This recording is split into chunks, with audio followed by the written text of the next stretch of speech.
Let's check out the good old University of North Dakota varsity esports roster. Last season, these guys were in champions. They fortunately made their way up through the promotional tab into Legends now, but unfortunately, they suffered a long-lasting Legend team in GCU Purple. They suffered a 1-2 loss, although it was a very close game, 8-7, 3-7, 7-8. A roster consisting the same that they ran last week of Renegade, Brick, Cole, Frosted, and Sloth. A really solid roster, a fun roster to watch play, and they definitely keep any match that they're in very close to their opponent. They're a solid team, one you'll have to keep your eye out on, but coming up against them today as well will be the uOttawa Garnet side, who also had a pretty darn close series in their game earlier against OC Esports. Yes, the first map wasn't necessarily the best thing looking out for them, a 2-7 stat line, but they went into the second one and they managed to go 8-6, which is a lot closer than it could have been, but they weren't able to force that third map like we see UND were able to get to before they inevitably took their loss as well. But for the uOttawa Garnet side, it's going to be Toga, Lens, PC, Star Moon, and Unicorn lining up their roster and rounding themselves out. Well, it's only one way to find out the victor between these two teams. One of these two teams can get themselves on the board here in NECC Spring 2024. Again, both teams very solid, looking to get a bounce back week. uOttawa is a team that I've always enjoyed watching. They were I played against them actually a couple times last semester. I just graduated, so I actually have a decent amount of experience against a couple of these teams. I've never played North Dakota, but I know who their team is because I've seen some other teams from GCU play them. Yeah, that's where I came from, so I'm kind of happy that they did beat North Dakota last week. But besides the point, I'll be excited to see North Dakota potentially gather up a win this week against Ottawa, who is also a rather studded roster. They've got some solid players, solid depth, and very solid coaching behind the forefront. So between both teams, it's really a toss-up because it's so early in the season. We don't really know each other's strong suits and whatnot. From what I remember watching of the North Dakota game versus GCU, Chalet and Skyscraper were maps that were both played. I think that UND won on Chalet. I could be wrong. That may have been Oregon that I'm thinking about, and they may have lost Skyscraper and Chalet. But regardless, whatever the case may be, they're good on these maps. They've played these maps, so you expect them to come out pretty strong. These maps? Well, what maps are those, Mason? I think we have a screen for it. Who knows if it's correct at this point in time, but I'll go ahead and tell you what maps we're heading today as well. At least to help it out a little bit. Chalet, Skyscraper, and a third map being required of Oregon. Should it be required? And Mason, if I was a gambling man, which I am not, I would have to say that third map may actually come up into play for this one, considering the records they had going into their last week, now heading this one 0-1, knowing what Ottawa can do, and knowing how UND Green can play. If North Dakota can play at their peak against an Ottawa side that has had a lot of roster changes, it feels like, between every single semester, which is both good, meaning you've got a lot of talent coming in and out of your program, but also maybe bad, considering they maybe don't have as much time working between each other. I think a third map is definitely on the chopping block, and Oregon is a tough one to have to face off against when you know every team that plays R6 knows this map to a key. Yeah, definitely warranted, definitely important to recognize that. And also, I want to talk a little bit more because I did fortunately get to see some of that UND versus GCU. That's kind of just the more relevant topic in my mind. Hello, as we zoom into my face. What a stinger that one was. I know, right? It was like into my face, into like the forehead, shocking. and then straight into the flyover. Right? Yeah, here we go. Ready? 1, 2, 3. Woo! That might be the best like a horror of jump 2024. Scare. Yeah, it is kind of scary. I'm sorry that you guys all had to see that. But UND, very aggressive team on attack. From what I gathered watching them, they like to take space very early. They like to be aggressive, and they like to end a lot of rounds rather rapid. So we could have a very quick night if Ottawa aren't able to make the adaptations and adjust to bring trap operators to try to slow down UND. But we also may have a quick night if Ottawa do adjust and UND keep going for that really fast tempo, and these rounds are ending in a minute and a half. It might cut our time in half, which might be kind of nice since we are starting this game a little bit later than we anticipated.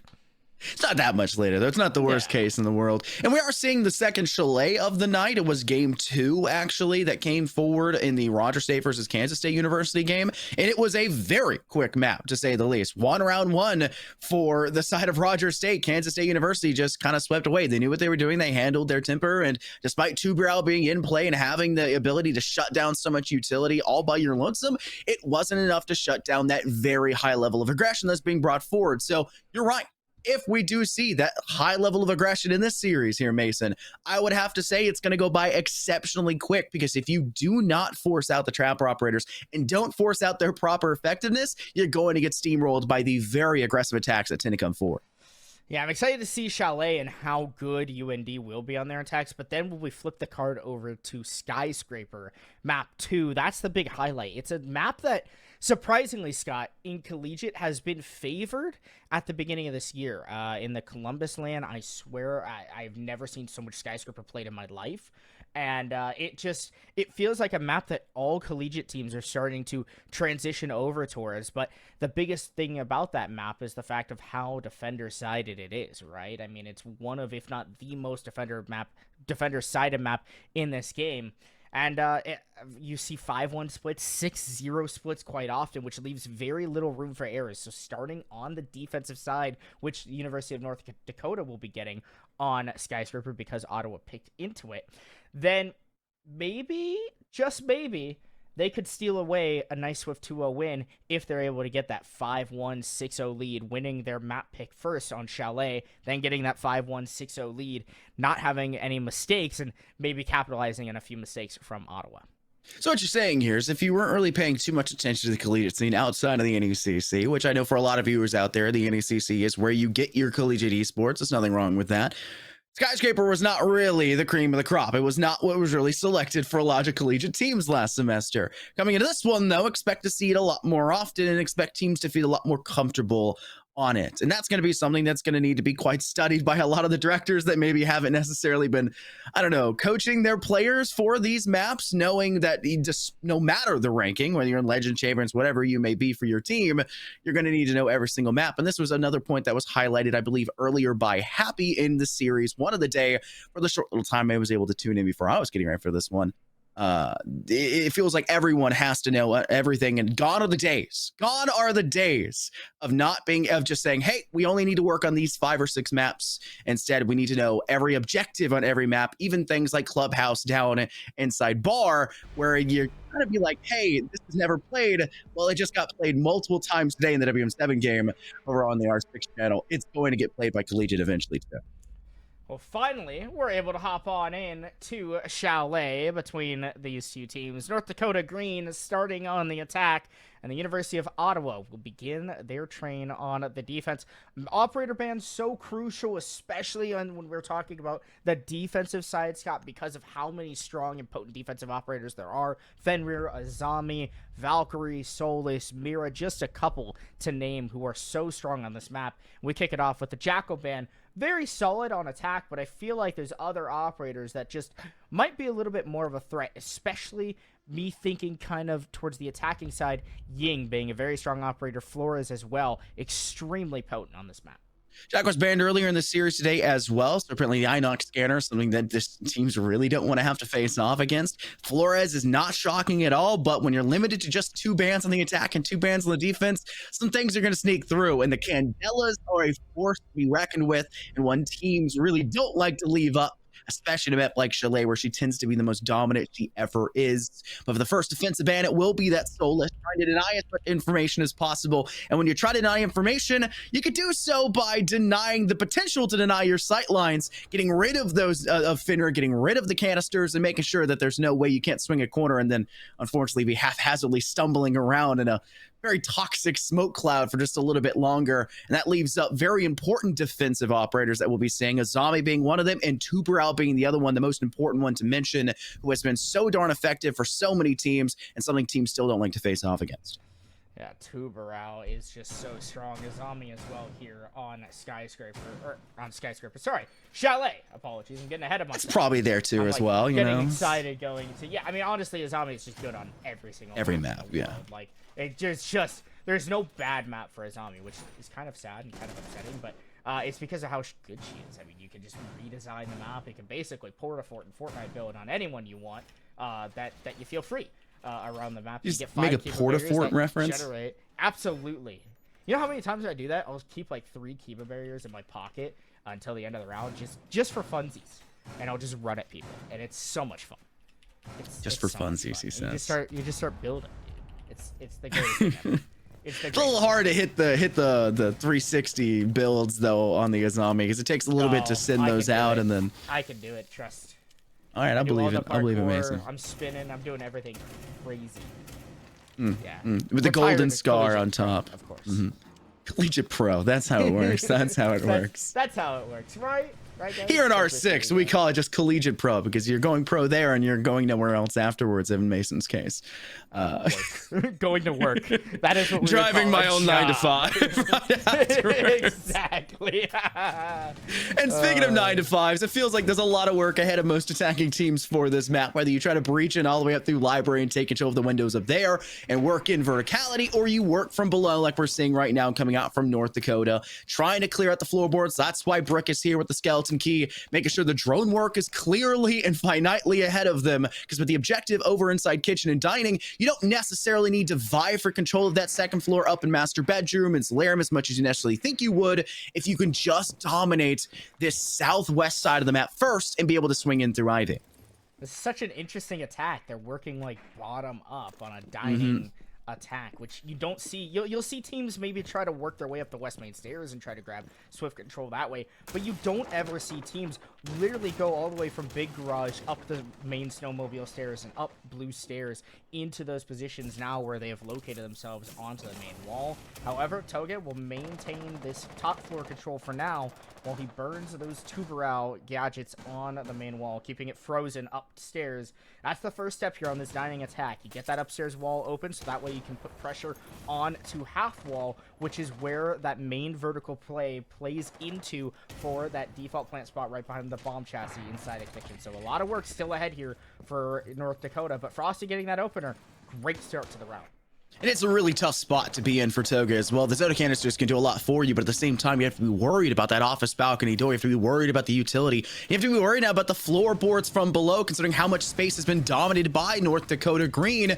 And it is quickly coming to a big feld swoop with Ottawa losing now 3 of their total 5 players in this round, all remaining 2 stuck down on the objective and praying that UND Green won't check every corner in these drops. They've already cleared away that kitchen hatch. They're seeing more destructive utility go down off towards Trophy, where Lens is kind of lying in wait, but there's not much more you can truly do. If they step directly in through that dining door, neither of your 2 operators in that space will be able to keep control of it. You'll have to pray that Unicorn will be able to pivot effectively, which is why you put your buck outside of the main entrance, working in from that window to keep Unicorn steady and at bay, as Renegade now goes for the diffuser plant. Brick able to secure Unicorn, like I said, from that flank, just making sure they can't work from it. And Lens has a 1v5 they have to come back from here, Mason. And it seems impossible, and it may very well be exactly that, as 35 seconds is not a lot of time to cut down 5 people.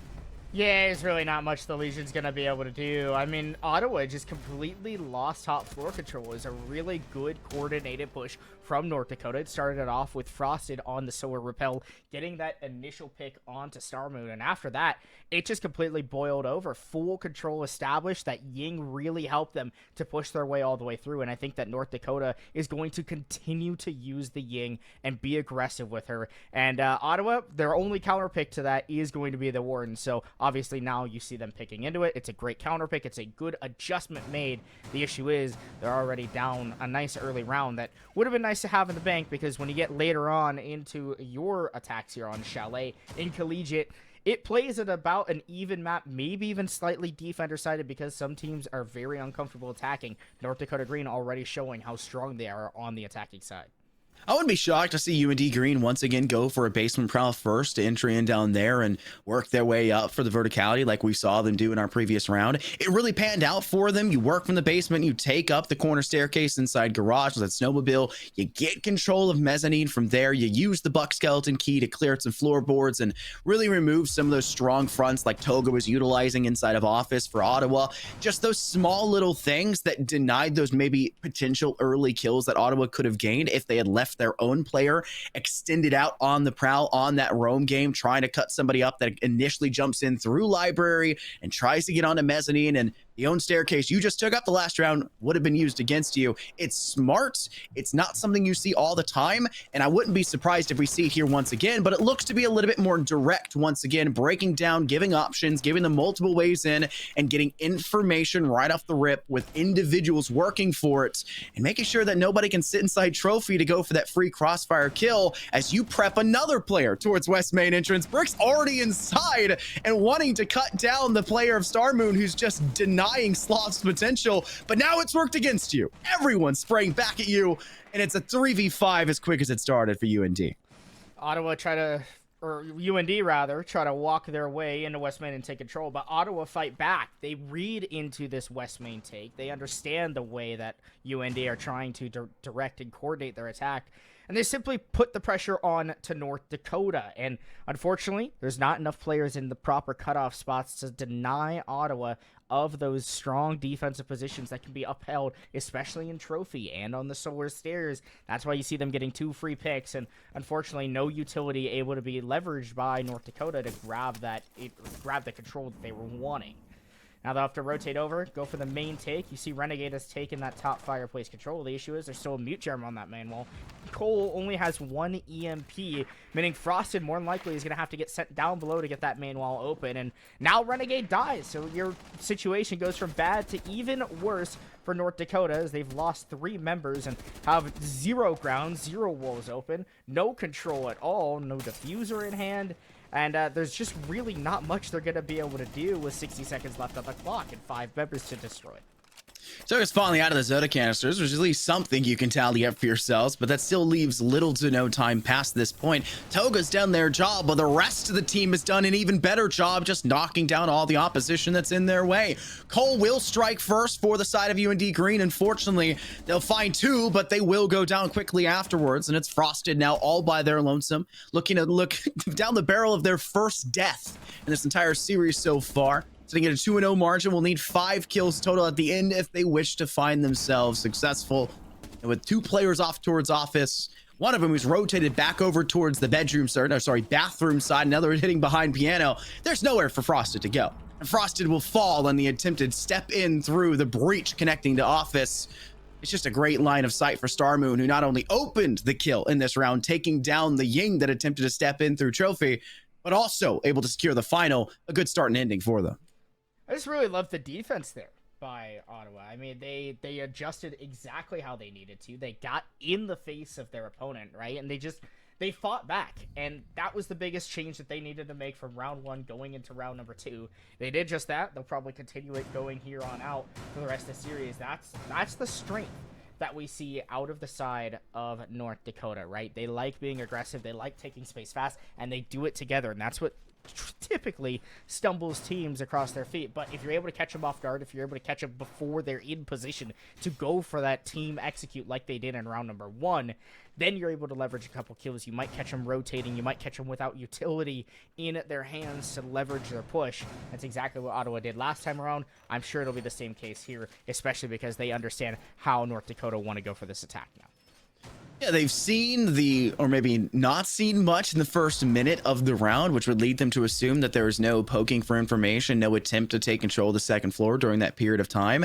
They must have been down in the basement. They must have been playing to deny the eventual roam game that a lot of teams like to utilize on the defense for Chalet on this first floor defense. So how do you adjust for that instead? Well, you try to cut down in that early sort of space and time that is being utilized by UND, apply pressure to them, cut down that drone game, maybe have an extension for them. You can see Lynn's doing exactly that, making use of that staircase down towards basement to clear out any of the potential drones and or the entrance that leads in towards that side.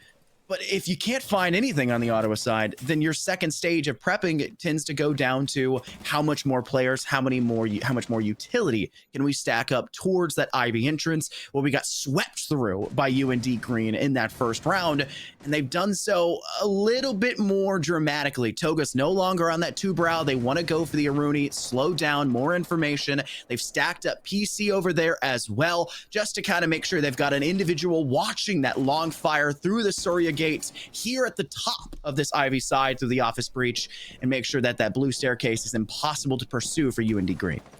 Yeah, the Tubarão really hasn't been super impactful for the side of Ottawa on the defense, so I like the swap over to the Aruni, try to soak up a little bit more of that defender, or attacker utility, rather. And then on the side of UND, I don't know about the Grim. I feel like the Warden was good, or the Ying was good, rather, but with the Warden being picked, maybe the Grim will help you leverage some of these defenders out of their anchor positions that they're in, just like Pezzy here inside of Piano, who gets aggressive, jumps outside, and takes down the Grim. So there goes the player I was just talking about. I'm sorry to cast her, Courtesy Sloth, but you're dead off the board and no longer helpful to your team. But what? Brick. Why does the Book just walk in there? Toga takes him down. Both of them hit the floor for North Dakota, and Ottawa all of a sudden just continue to get more kills.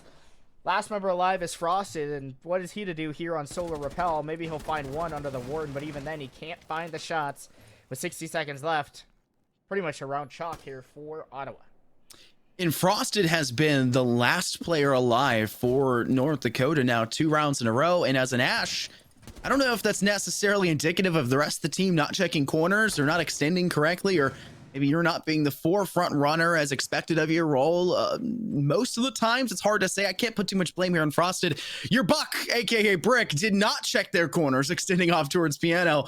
And despite the call it assumingly have been made, 2 more players funneled in afterwards to give Toga not just 3 kills in this round, but the eventual 4th to knock off Frosted as well. The Tubarão wasn't working, but you put the Aruni in their hands, and my goodness, that EBR tear down the competition. I guess he just called Toga a DMR player. Tubarão twice, Aruni once, both having DMRs, the only DMRs on defense. Hey, why the hell not? The biggest thing, though, that round was this: there was no refrags, there was no trades, there was nothing being played by the side of UND, and that was the biggest struggle that we saw. They just could not get it together. They couldn't refrag, they couldn't trade, they got jumped out on. Aggression overall happened.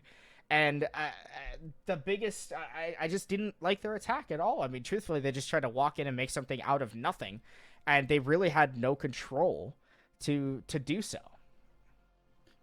From the breakdown we saw of the map, the floorboards, the dismantling of where we saw even just Toga, who obviously was allowed to do whatever the heck they wanted in that last round, completely different from what we saw in round 1, where they couldn't stand directly behind the office wall where they wanted to throw those Zeta canisters for the defense on mezzanine. They couldn't stand over near office door because they were very worried about that Balk presence.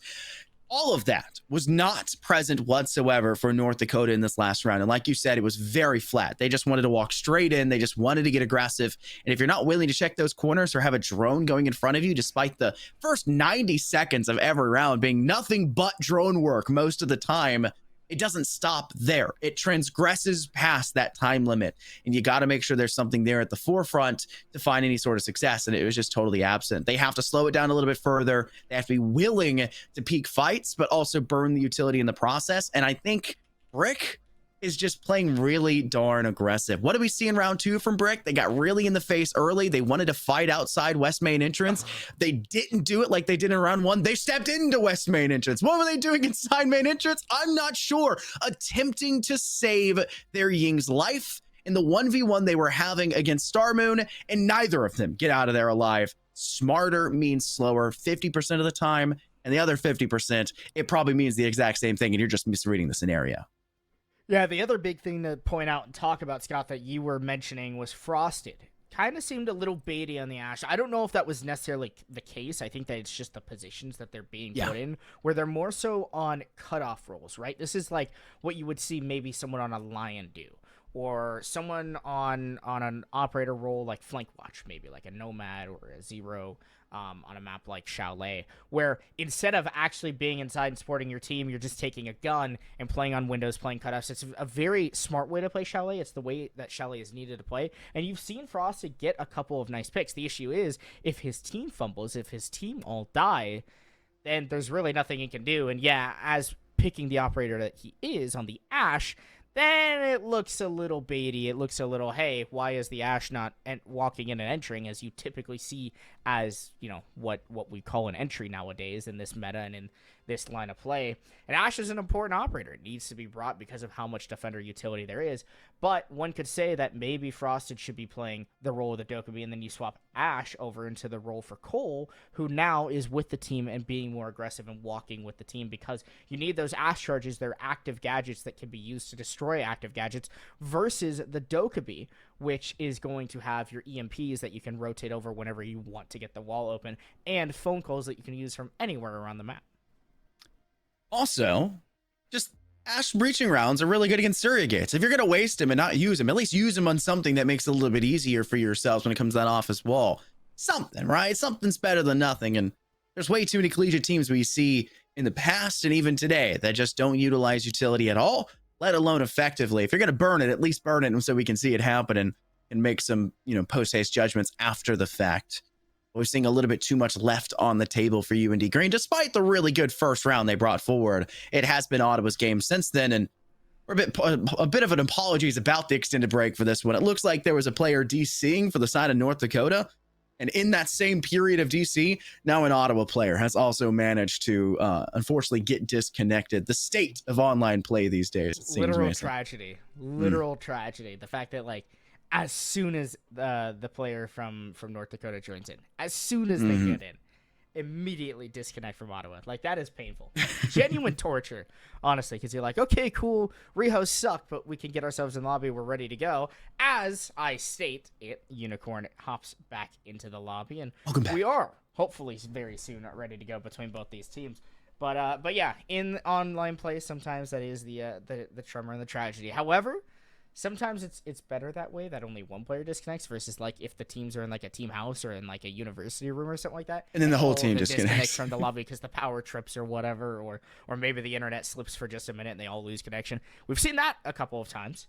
That does happen to some. I remember one here for the NECC. I think it was for Overwatch, where they were in, and then 4 players dropped, and the one that wasn't dropped, he goes, "Oh, I guess the campus Wi-Fi went out. I'm not there right now." Good thing I'm not there, right? Oh my goodness, the state of online play does happen. Internet can be such a, it's such a modern marvel of engineering, and yet we still don't have it all the way down. It's basically just like wizardry to me, Good old technology. Hate all that stuff. You hate technology, Mason? Yeah. You realize what you're talking into is technology, right? Yeah. The camera you're using to see your forehead glare is technology. My job is also technology. Your job is also technology, yeah. Yeah. Yeah, but I still hate it. I can still hate it. I'll let your boss know. As useful as it is. No! No. Do not tell her. Oh my goodness. I need my job. I need money. I need to get paid. Money? I'm a broke former college. Money is a form of technology. It has to be processed and created, and it takes a lot of technology to do so. Also, I think they have strips of things decided for Where'd you learn this? GTA RP? No. Pretty sure it was some documentary of how it's made. Those things you're watching YouTube while you sleep, and then you wake up and it's just some random how it's made video. It's no wonder I was sleeping so well. No wonder I was sleeping so well. I now know how cocoa beans are made. Yeah. Oh, dude, that was so cool. I love how it's made. Oh, glory days. Show. Really, the glory days of that channel. It's also Dirty Jobs, all the. Oh, Dirty Jobs. Classic shows. The classic shows. The glory days of what was the network? What was it called? I don't remember. I can't remember what the TV network was. Too much. I don't watch TV anymore. That it was on, but I watch esports, Mason, and that right here is hosted by the NECC, and that's what matters most. Yeah. Me too, man. But you didn't watch the first years of the day, now did you? No. Because I was at work. All right, fair. I was working.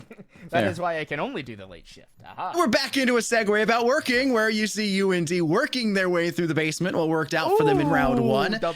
Doing so again here in round 4. They're quickly running out of time to find success in this half, as the first 3 rounds have already elapsed, and they've got a negative stat line to show for it at the end of the day.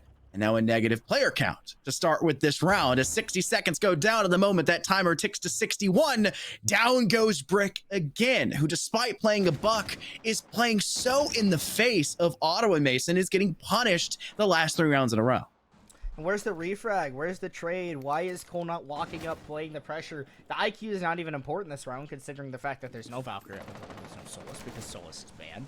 And there's really no electronic gadgets that you have to worry about here on Chalet, at least in this round. Yeah, you might have a couple of Midas spread around, and maybe those beat jammers are a little pesky, but overall, they're not actually going to punish you, especially on this bar attack.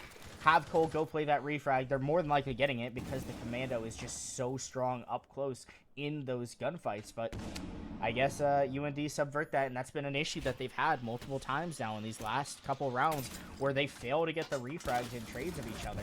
And Ottawa's been doing a very good job of simply winning their ones, unless you're Renegade, who ends up getting one back for his team as the support player on Tepezi there on the blue stairs. Toga will replace that spot, but Starmoon just walks out willy-nilly into Ivy, losing their life, and that gives UND the man advantage. And if Sloth's able to find the head of Toga, it might just roll over for them and tie us at 2 apiece. It's crazy how Toga's always holding this front position, the most important position you would say for the side of Ottawa on their defense. It was the office wall connecting to mezzanine the last 3 rounds, and now we're seeing it here once again, but at the top of blue stairs, just trying to deny control for UND Green. They maybe outstayed their welcome for a little bit longer than they should have or could have, but they still get away with their life, can fall back, and now can find more effective kills from inside dining as they had rotated all the way backwards and clear cut down yet another as their 3rd kill falls successfully for them and even takes a huge chunk of damage out of Frosted in the process, as it looks like a 1v1. No time to plant. You'd have to go for Toga here, but Toga knows their play, knows what must be done. Tuck away in a corner and hide, because it's the most important thing at the end of the day now, isn't it? And you get the win. Clutch up very nicely by Toga. A good 3K, finding 3 bodies on the round. First, that opening kill on a brick, and following a couple more bodies of UND. And in a very pivotal spot, and that's the issue with UND. They lose those picks early. They try to get aggressive down below, and then they completely swap their take to a top floor when you lose the only operator that's good for making vertical on the site that you brought. Right? It's like, it's just confusing to me why North Dakota are making the decisions they are. They have the right idea of how to go for pushes. The issue is they try something else first, and when it doesn't work and they lose 2 members, they try to do the push that would work with 5 people, but doesn't work with 3. And that's where they're fumbling. That's where they're stumbling on themselves, because they can't play refrags, because they don't have the right operators alive when they're going for those takes. As you saw Exhibit A, the Buck being dead when you have full library top floor control. So now your Capitao has to try to make a little bit of vertical with their Para. And you also have the Zofia trying to make a little bit of vertical with the concussive breaching charges, right? So just a few mistakes here out of North Dakota. And Toga needs to be dealt with post haste, very fast. The fact that you have Brick working in without a drone directly in front of them, I'm assuming it's because Cole was trying to get information using the IQ utility, but the fact that there was not a drone a couple feet in front of Brick to let them know for sure that there is in fact a player on this staircase and defending it is a big miscue for North Dakota, and something that cannot be allowed to continue. Ottawa have already guaranteed an even position at halftime with their win in the last round, tallying them up to 3, and they start off on the wrong foot here going into round 5 by losing Linz in the first 30 seconds of this round, which is something that North Dakota have not been able to do once so far in this entire series. It's always been 45 to a minute to get those first kills, if they're even able to get first blood, which is something that's eluded them in the last 2 rounds. They've struggled to put Ottawa on the back burner and make them question how to play with limited players, when it's been mostly them, like you said, trying to work a 5-man strat with only 3 players to do so. Which is so funny, because I always I was, at least in the pre-show, complimenting North Dakota on how fast they work typically in their takes, right? They're typically a fast team. A lot of the rounds end a minute and a half, maybe 2 minutes left even. But here, they've just been getting stumped by Ottawa. They have no idea how to stop them, no idea the solution to getting into the site. And although they're able to get that main wall open, if Toga is able to find the Nitro Cell here, potentially on the Capitao Sloth, that could yet again stump this take that Ottawa attempt. Minute and a half left on the clock, so plenty of time for both teams to make their move. The issue is you've got Starmoon here posted up in the red hallway wall, ready to deny if those smokes come out. Toga, though, has been downed, and Renegade has vaulted their way into the bomb site. They could be able to get this diffuser down. Only one Nitro Cell to stop them. But where's the mute? Where's that player to stop them? Starmoan will find one on Nicole, but still the diffuser remains in the bomb site, and they're taken out by the Capital. This is the faster pace that North Dakota need to be able to catch their opponents off guard. They do just that. But now they've rotated out of the bomb site? Are they going for top floor control now? Or wait, is the site master and I'm just crazy? The site's master! Oh, they just executed on downstairs. I am so silly. I thought it was kitchen the whole time. Mason's so going funny. into a rampage. Oh, that's so funny. He spiraled himself up with UND getting crazy with the kills, and he's just got a little bit too amped, guys. It's all right. We're going to figure it out. Unicorn hiding in behind Piano. Not for much longer. Renegade with a long shot from the office door. Now has assistance from PC flanking all by themselves. There's no one to really wrap around here. You've got a direct line of sight. You have to push in to defend this. They'll step in through the closet, able to knock Frosted off the board, but with 3 more players left to cut through, and Renegade going for this plant and smoking off the sight lines. It's just an impossible task in front of you, and the perfect prone angle being held by Brick, who has struggled to find any success in the last 2 rounds prior. Knocks themselves back into the board and knocks UND Green up the board to get 1 round away at halftime against Ottawa, who very well could still tie this up in round 6. Oh, my apologies. I got so excited over You really pumped it into it. I thought that was sight. I thought that the ace opened in and then the ace ran into dining. So I figured, okay, it has to be sight if ace is just running in there taking control. But I guess, I guess. Okay, I'm guessing yet again that Renegade just felt like being the entry that round. And hey, sometimes you gotta let him cook. Sometimes you gotta let him eat. If he's got the walls open that he needs to get open, then hey, let him run around like crazy. Let him clear out those players below so that he can go upstairs to get that bomb down. That's exactly what North Dakota went for. Unfortunately, Ottawa, their defenders, none of them helped from above. They could play vertical down below if there's a player sitting on half wall. They could stop UND from pushing up and taking as much control of the bottom floor or that middle floor as they did, but they didn't. They just sat there. They let their roamers die all alone without assisting them. That's the biggest part you have to be as that anchor on site. If you have teammates extending into other parts of the site, how can you help them? How can you help those players still, even if you're in the bomb site and you're trying to hold back a rush? How can you still aid your teammates to be successful?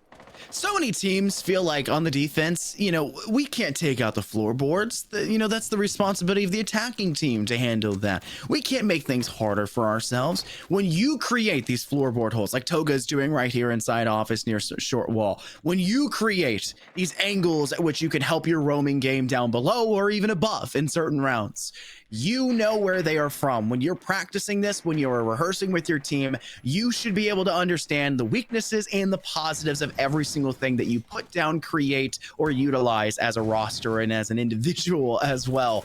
And it just feels like maybe Ottawa weren't really willing to go to that lengths in that last round, and maybe they'll start to realize that they have to go a little bit farther than the expectations may hold for them. As UND Green, no first bloods here in the first 60 seconds, but a ready strike from Renegade, a long sightline all the way back towards Star Moon, lying back in Solarium as the office presence and the office pressure is starting to broil up as Toga is the only one in here and now completely blinded by a Candela. And are they tossing drones to clear out the Surya gate on Ivy Door? If you got a Monty, I guess it's all right, but UND Green want to go in fast, Mason. You don't need a drone if you've got the Monty. Pezzy will just barely escape their life, getting away into the closet. Toga left all hung out to dry by his teammates as Pezzy had fallen away, and Renegade cleans up a very free kill, doing so in swift work and finds a second one, mostly on the hard breach, and now gets sent over to the Buck. They get to be a little bit more aggressive, and they find 3 kills with the assist from Brick on the Monty. Very solid job overall. Ooh. Sloth finding one on a Lenzy. It might be just enough for a flawless round unless Unicorn can finally get themselves on the scoreboard. It won't happen though. Sloth ending off that flawless round into the buddy ace between Sloth and Renegade. Really, really incredible attacking round by North Dakota. It seems like they're back in stride. However, now they've got to go over to the defense. There's that Yang I mentioned earlier in the band phase, something that is very powerful on the map of Chalet, especially when you follow suit with a little bit more aggressive operators like that Montaigne tends to be, have that essentially manned drone right at the very front. I guess every drone is technically manned here in R6, but a real man is as a drone would be the better way to phrase it. Just getting the information, being aggressive, getting in the face of the defense and forcing them to try to get out of those, you know, positions like behind the desk inside of office, which is something we saw utilized by Ottawa on their defense in rounds 3 and 4, or just the player of Toga that's in office in the first place. That's been a big thorn in their side. Something to help remove those players. It really gave, you know, UND Green that little bit of an edge that turned into a huge edge and leeway with a flawless round result at the end of it. But with the halftime comes the switch. And now North Dakota will have to figure out how the defense will work, as they'll pick up, instead of the master and office, or instead of kitchen and dining, which was the main foray of the Ottawa's defense, they're going to head down to bar instead, which is the typical site you'd kind of expect most teams to defend on first. Bar games. Finally, we get to see it at least another time here. It was a rather rough attack last time around. Real rough. North Dakota when they won on us. So let's see if their understanding of a defense is a little bit better than their understanding of attack. And on the other end, we'll see if Ottawa will be able to keep up with their defensive effort last time around and now on the attacking side.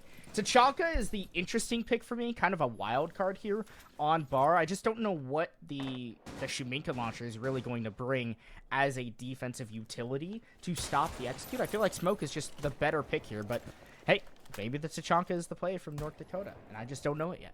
Maybe they know something I don't. Maybe. Shuminka launcher. I mean, you have been out of collegiate for a while, and I mean, let's be honest. Even when you were in collegiate, were you really up to the loop with what was going on when you were in collegiate? Were you really in the thick of things while you were there? You're mostly just in the bench, anyways, Mason. Let's be honest here. A little bit. I'm salty now. I'm so sad. It's all right. I didn't have to call you out on there, but I was never benched. I was you just didn't play. I just didn't play. Yeah, I wasn't benched. I wasn't benched. I was a sub. It's different, okay? It's very different. I was never taken out of the starting lineup. I was never in it. I was never in it. Exactly. See? Oh, Adam Sandler moment. Anyways, first blood falls to you in green once again. Sloth taking down Star Moon, meaning the Ash, which is usually supposed to be up in the front, like we mentioned before earlier, that UND were kind of facing problems with Sloth, is up in the front for uOttawa and now is down in the ground with 70 seconds still left on the board. It's very few deaths to work with and so much more utility still on the board for UND Green. A Nitro Cell tossed out and at the ready here for Sloth. They will have the chance for it, and then as many Shuminka launches as you can ask for in the pockets of Renegade. They can't get out of office. They can't step into Ivy. It is a slaughterhouse for Ottawa, who are struggling to find a safe space to step inside. And how does Lindsay go for this attack? They just hop in? They're behind the defense? Do they know? Does the defense have any idea? Lindsay walks in. Toga gets one back. No way. Ottawa pull this round back. The issue is Toga's on such slim HP and only has one smoke grenade left. Cole and Frosted still full HP. Very capable of taking down their opponents in just a few shots. And the timer against them, so effectively that sixth man or third man in this situation playing against their opponents. Lindsay just drops. They take the fight. No fear at all. And now Cole, last member alive, has the bullets, has the weaponry to take down both of his opponents, but does he have the information? He doesn't. Lindsay from the stock closet finds the kill on Cole, and Ottawa win a 4-on-2 disadvantage. An absolutely insane recovery by Ottawa. Lindsay, typically you wait for a teammate to act on the information you find there with your drone of the player behind bar. No. Take matters into your own hands. Take the drop of death and take them out instead. That puts UND Green, who despite having 2 rounds in a row at the end of that first half to tie things back up, getting answered with an even more effective recovery than they were able to perform in the first half back in their face. And they didn't like the ending result here, Mason. They want to go right back at it, and they're not changing up too much. Shuminka launcher for Renegade was one of the biggest things in that round. They want to still utilize it, and they want to make sure that Sloth can sit at the top of that staircase for blue as uncontested for as long as possible. And the Maestro meatball cams may be the best way to do so, having that free information and even the removal of some utility if you get a little bit crazy with it and actually want to open it up. Definitely might be a little bit more effective, a little bit more useful for the side of North Dakota. The issue is Ottawa, if they bring the right operators, the right tools for the job, it's very easy they should be able to get rid of that shield top especially blue where it is rather easily. because you only have ADS. Now you don't have a Midas to burn through. And Ottawa were somewhat efficient on taking that top floor control, but still just slow enough to where it could be impactful against them. Brick also, instead of bringing the Alda, as many players do on the Maestro, has brought out the ACS G12, something you don't often see, but is a fairly solid weapon considering you've got 30 bullets of just like constant slow rate fire. That hits G12? pretty hard when it hits you. It was just an ACS 12. Oh, maybe it's. I thought it was ACS G12. I don't know. That G ACS was 12? just like Maybe- hit me like a maybe it's brick. I was ACS. like, what? I'm pretty sure it's G12. I could be wrong. I don't know. It doesn't matter. It's the ACS. That's what the observer is saying. wrong. Did the ACS 12 or is it the wrong. ACS now? What's it returning in? I Somebody quickly hit up the R6 Wikipedia page. ACS 12. The observer has done it.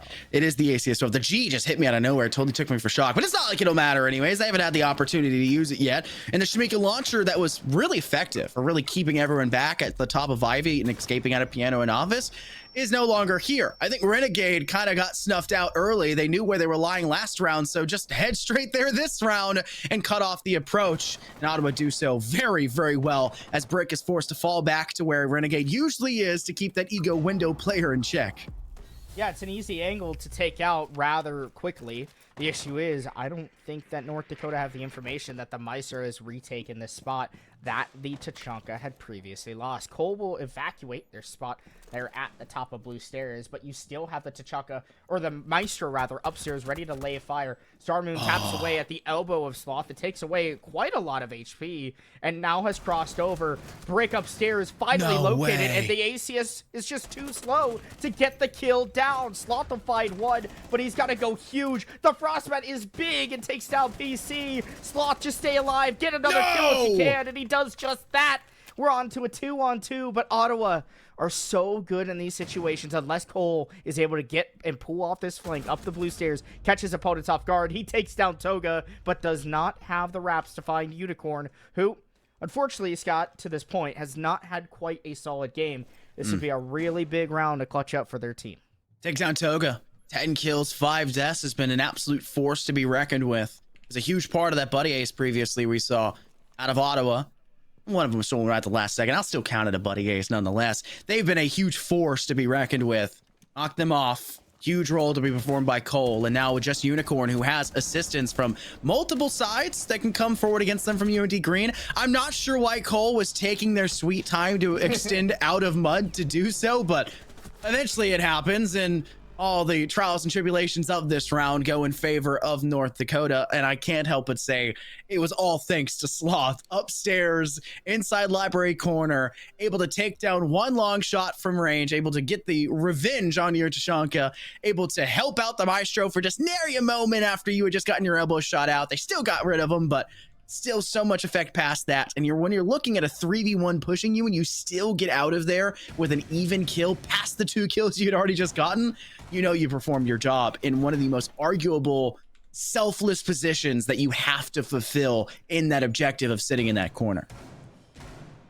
Yeah, it was a really, really round-saving play by the Warden. I wouldn't quite rely on it in the next time You can't, around you know. for games for North Dakota. They're gonna I feel chunk it's a 5 round they nades back should have there. Lost. It was just a round that Ottawa ended up kind of skating out of and trolled themselves out of because of that Warden that made the better play. Sometimes that's how it happens in Rainbow Six Siege. That's what makes it such a unique game. One player can make a unique play or just the better play, and it doesn't matter how many bodies you throw at them. You could take them all down with just a flurry of bullets and getting those headshots lined up, right? So that's the biggest thing is sometimes trades and refrags aren't good enough. Sometimes it's just being better than your opponents. And in that case, UND, Sloth was the better player in that instance and moment. Maybe this time around, Ottawa will be able to step themselves up. I'd really like to see PC, who's been on the Ash and that entry role quite a decent amount in this game, step up for their team, because 3-8 is not quite the scoreline you want to see for someone who's supposed to be on such an aggressive role. Yeah, sometimes you fulfill your job as the aggressor, just creating the space right off the rip, but you'd still want to feel like you can do more, and it doesn't help the mental, which is something that can carry on past a map 1 or even past a half for a lot of players when they struggle in a first half and can't make the recovery as well in a second. And that could be something we're seeing come out from Ottawa. I mean, a lot of their successes have really come off of star players like Lindsay and Toga and Star Moon have been very exceptionally well. Star Moon had a really good start on their first half on the defense, being able to take down 2 off towards trophy alone. We've kind of see that kind of sit still, kind of play really confidently. And of course, you can say a billion things about Toga up to this point. They just have been the cream of the crop. And Lindsay apparently didn't like I stopped talking about them despite mentioning their name. Knew exactly where Sloth was. And if there's one player you needed to knock off and humble just a little bit for North Dakota, it was going to be Sloth after that last round.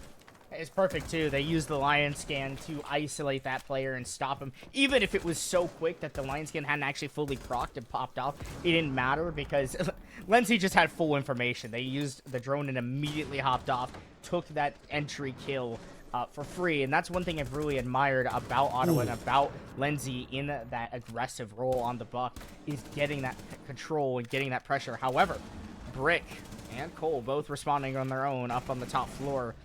And I don't know why PC would be on the ash down below when your team is going for that top floor execute. Why not put all of your eggs in one basket rather than too many eggs in too many different baskets? It's the exact problem that Ottawa fall under.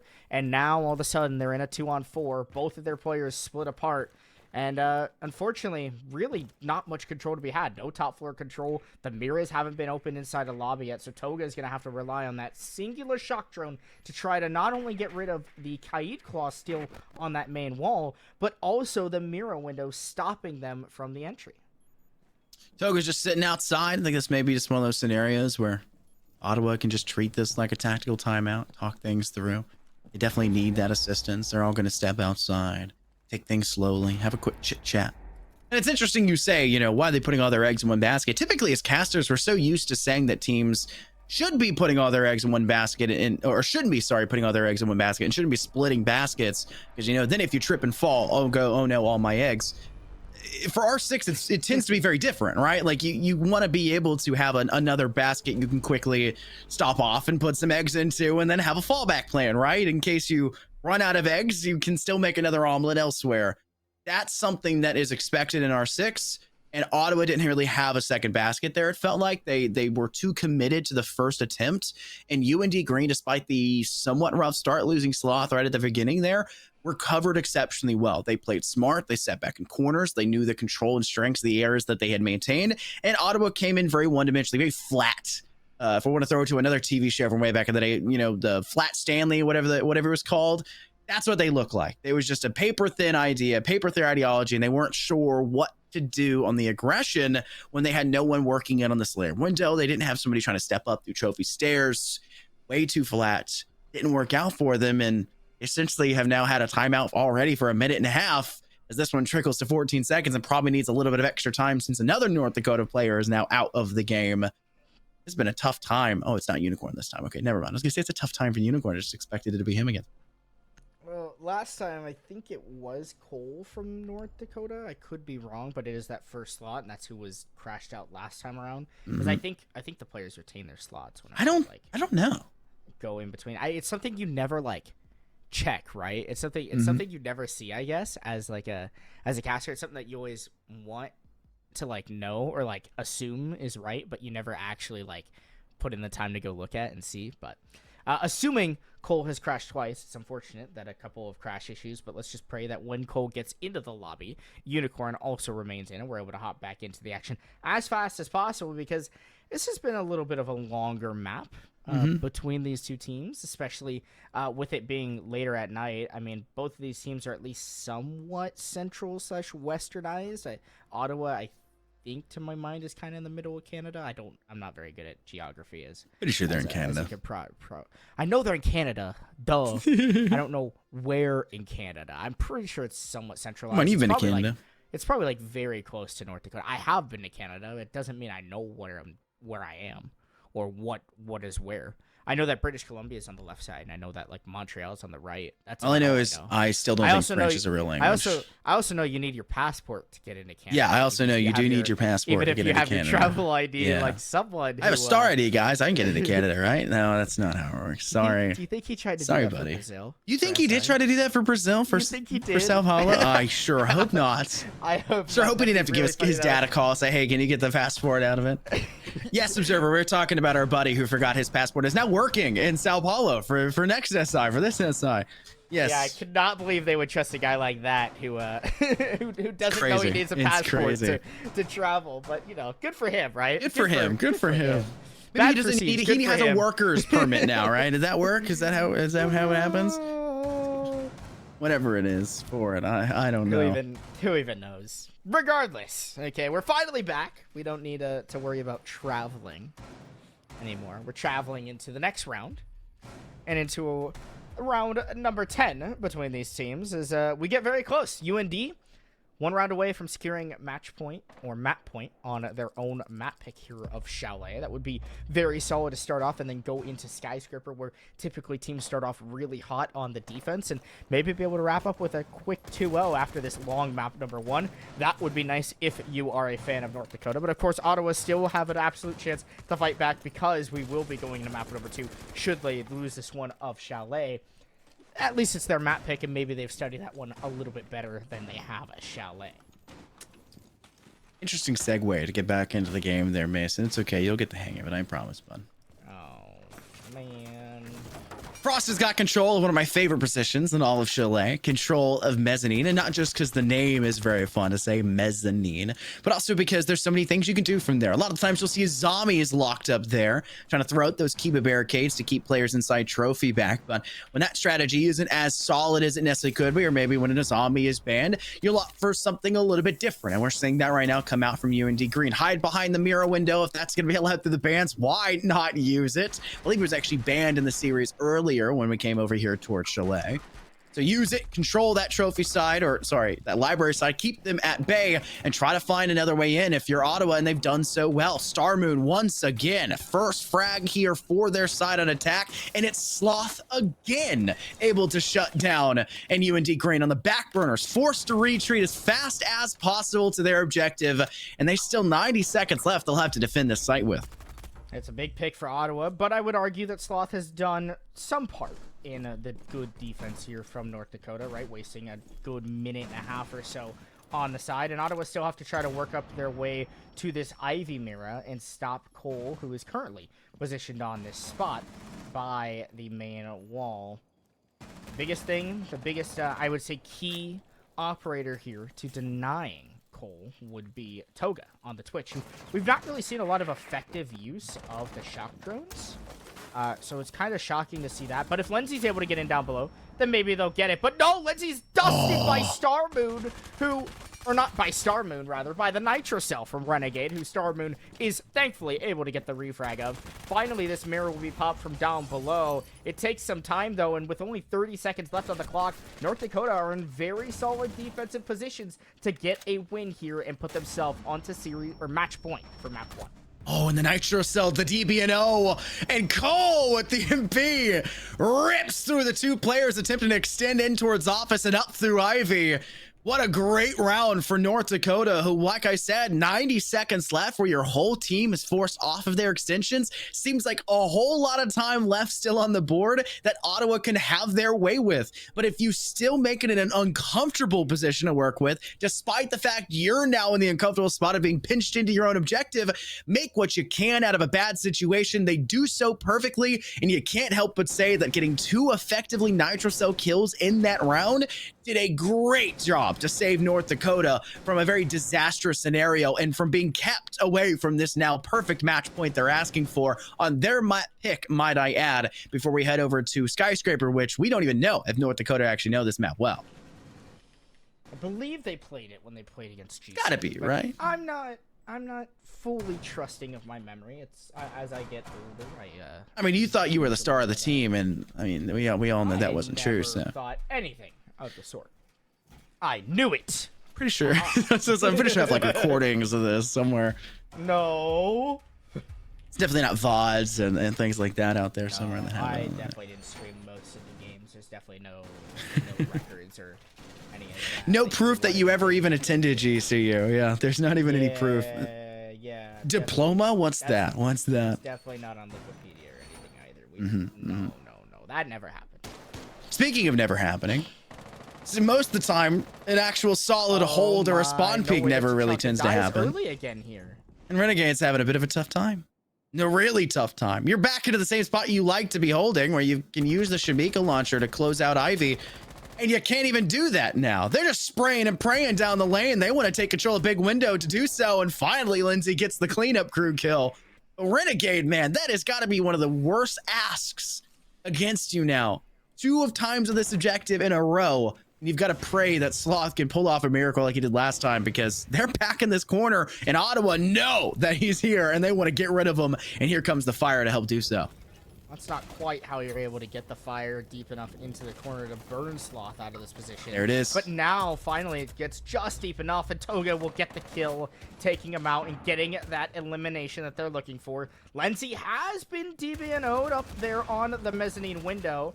Frosted trying to collect and confirm that kill, but Lenzy has picked himself back up as Starman tries to work their way in through the Ivy hallway and fight top blue. Full top floor control, it seems, has been established for Ottawa, but it'll still take some time to confirm and make sure that they've got all the control that they need. Brick could do some serious damage with those evil eye cameras if they're positioned in the right spot. The issue is he currently is not in a safe place to do so. And there's no nades. There's no way to clear out top of blue stairs if UND Green wanted to keep poking back up there every once in a while, just here and there. It was very thankful that with the 2 deaths of Renegade and Sloth, they didn't have anyone to really dominate those positions. They had to fluctuate their defense. Ottawa would have nothing left to burn. No utility there that could destroy or flush out those players. They had to go guns up. And thankfully, their first 2 engagements go their way. Despite the little bit of lack of success with the fire initially, the second bolt does what it's needed, spreads, and is able to secure the pick after the fact. Drop is available, though. With 40 seconds left, you're going to look for both hatches, and you're going to look to try to cut down the player of Cole, who just sneaks down PC. But Starmoon and Lindsay, they pick up the last 2 where necessary, and North Dakota will not send us out of Chalet just yet. They're going to head into a possible round that could determine whether or not OT comes forward, or whether or not UND Green goes 1-0 heading into Skyscraper. Well, it's a rather solid attacking effort there from Ottawa, and a rather lacking defensive effort, I would say, from North Dakota, because you lose the Tachanka very early on, and you're just not in the positions that you need to be able to fight back. However, I also don't want to give Ottawa too much credit, considering they had a 5-on-2, they had a lot of time left, and they didn't use the buck at all for vertical out of the bomb site, which is where the last 2 members were. Like, drone those guys out, play vertical. You make the round so much easier by killing those guys from vertical rather than trying to go for an execute where it might go wrong. I would rather lose an attack based on time and trying to clear them out with a, I guess I would say, a safer strategy, rather than actually going for that execute and all of a sudden maybe 3 of you line up and Cole hits 3 insane headshots and all of a sudden you're in a 2-on-2 and you lose out to that. Still, though, solid attack overall from Ottawa, and they got the round, and that's the most important part. Now they have an opportunity to send themselves into overtime. The actions of Ottawa were enough to win them that round, but it was the lack of action by UND that lost them that round. Maybe with the way to phrase it, if you want to shorten it, really, like really shorten it. Yes. Yeah, because they failed to essentially be aggressive when they needed to be. When you're down men, right? When you're down in the you gotta even the odds. You have to find a way to get something back for yourselves, right? If you just sit there and continue to dwindle, yeah, sure, time may be the only thing working towards you and working for you, but man advantage, utility, all of that, that's all against you, completely out of the water. Brick with a run out takes down PC. Very nice opening kill. That's the aggression that North Dakota want, and that puts Ottawa on the back burner for, again, that round that could be penultimate and send us into Skyscraper as Brick collects his second pick onto Lindsay. Or Lens.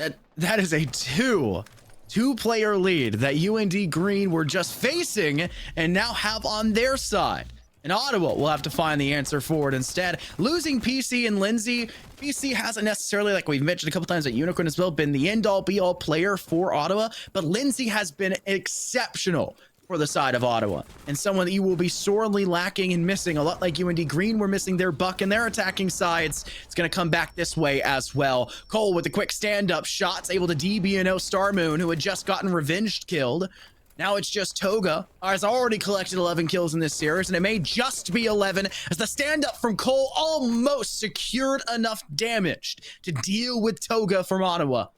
but they'll get their 12th instead. Still not able to move on to this first floor where the objective truly lies. But they have control of the second as all 3 remaining players from North Dakota Mason hide below, making tons of noise, praying and shots as crossfires are there, and Renegade is here to secure the final kill needed, and North Dakota will take Chalet in a closer game than a lot maybe would have expected for Chalet, 7-5, as we move over to Skyscraper next after a break.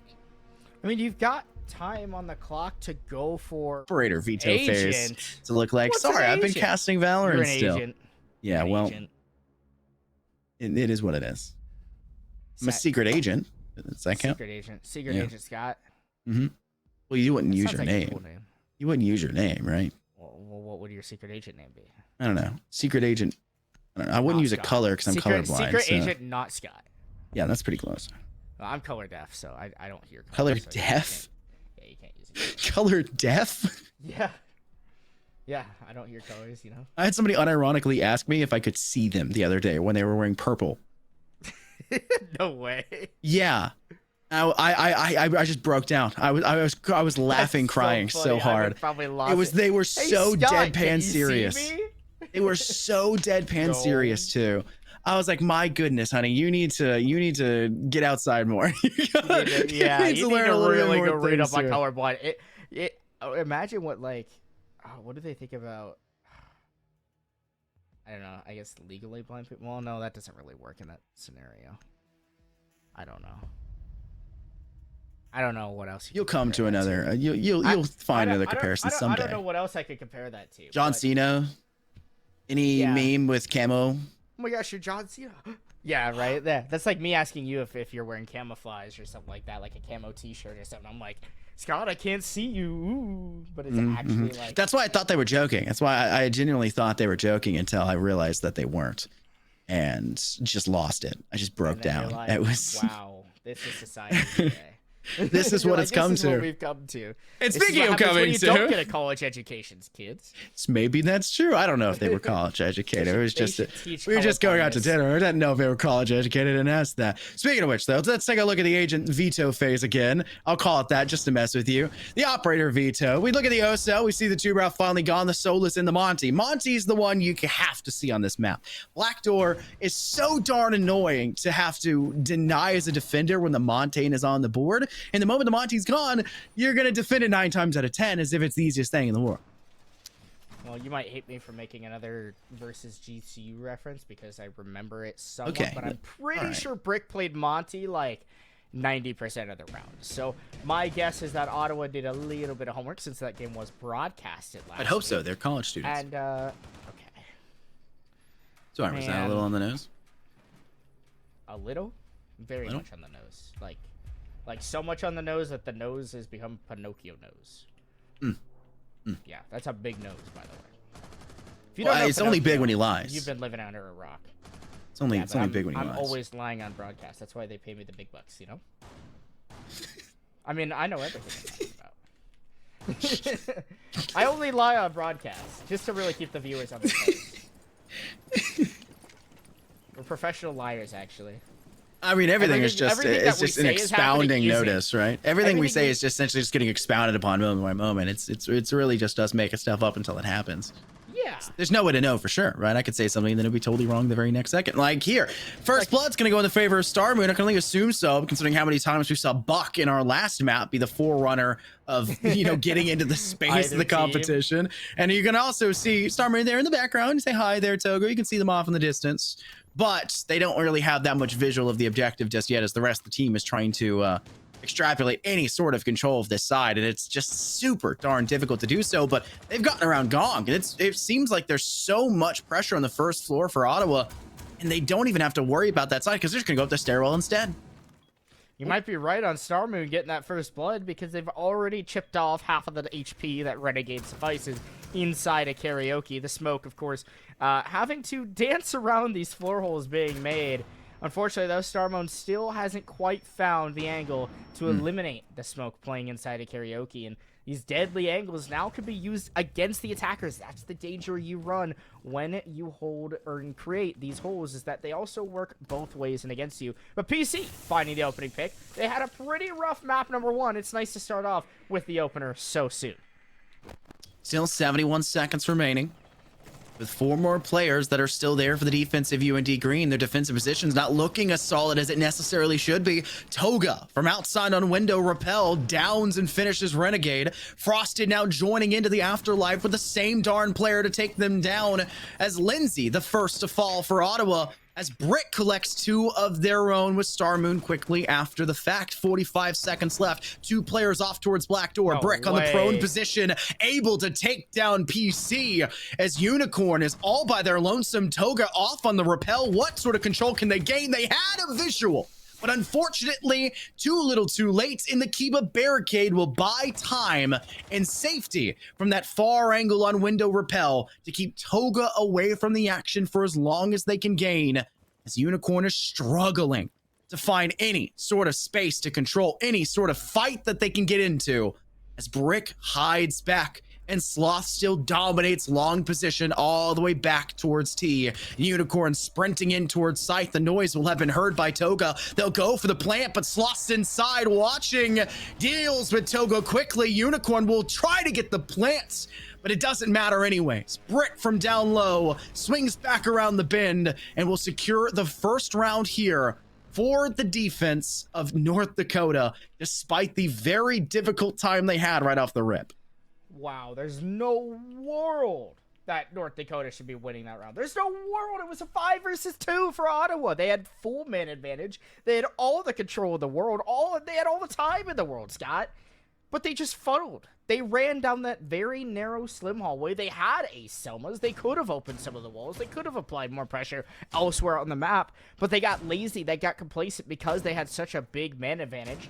And they ran at, guess who, other than Brick, from North Dakota, who simply cleaned up very, very easy kills in that main hallway. 3 of them to be exact, and 3 headshots to follow.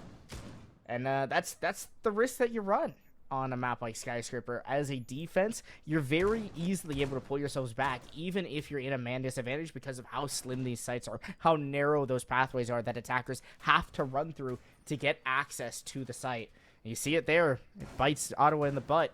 That's an attacking run that could have been really, really helpful for when they got to the defensive side and tried to close the round or the game out with maybe a 6-0 defensive half. North Dakota will have another run at it here for the defense. Forced to move to a new location. Forced to play, forced to change. And Ottawa, despite the success they had from Toga on the window repel, won't have as many luxuries for the repel in a round and an objective like this. They can still work that eastern side, still repel on the outer side away from window and get some sort of look in towards the A side, but unfortunately, the angle, since you're so far back on that repel, it's a bit too wide for comfort and doesn't give you as much information as you were really working with previously, like Toga had in the round prior. So they'll have to be a little bit smarter about the approach, as North Dakota, all up on the second floor, have to worry so much about the plethora of footsteps they're hearing below them. A full squadron there as who goes prone and drops? It's Brick. Good for one, a second into the afterlife. The coverage being there for your Jaeger, but unfortunately, you don't have a sightline of your Sloth to deal with Lindsay, but you still get a 2-for-1 special. It's an all-you-can-eat buffet for Brick, who takes those dangerous routes I think I've ever seen on Skyscraper and goes nearly unpunished for it. There's just no world Brick should get away with that. Now Cole leveraging the verticality against the attackers themselves. Lindsay will try to hop into reception to deal with the castle, but he goes in blind, following no drones, no information from PC, their last remaining teammate. Now the last player here in the lobby for the University of Ottawa. They tried to take the engagement, but Cole is simply better as he drops. He wants that kill, and he'll get it just on his own.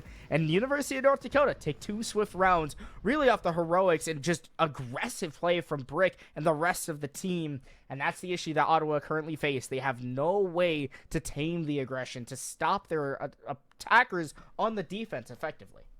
They're being so darn greedy And a lot of times a team gets punished for that greed, right? There, it's one of those, you fly too close to the sun, your wax wings melt, and you're brought back down to earth and humbled very quickly. But North Dakota didn't have to worry about that in this round. Send down Brick. Brick goes crazy. You have coverage from over towards main entrance, towards drop, and you have your Jaeger there to try to give you support. Unfortunately, no sight line is there to deny the angle from bathroom, but it's whatever. You get a 2-for-1 kill, but then the coverage from above, leveraging those floorboards that Ottawa weren't to use themselves, and I had mentioned seemed hesitant to use themselves on our previous map of Chalet when it was Ottawa's defensive time. Now that North Dakota are using it for themselves, they get caught off guard and they're not sure necessarily how to react.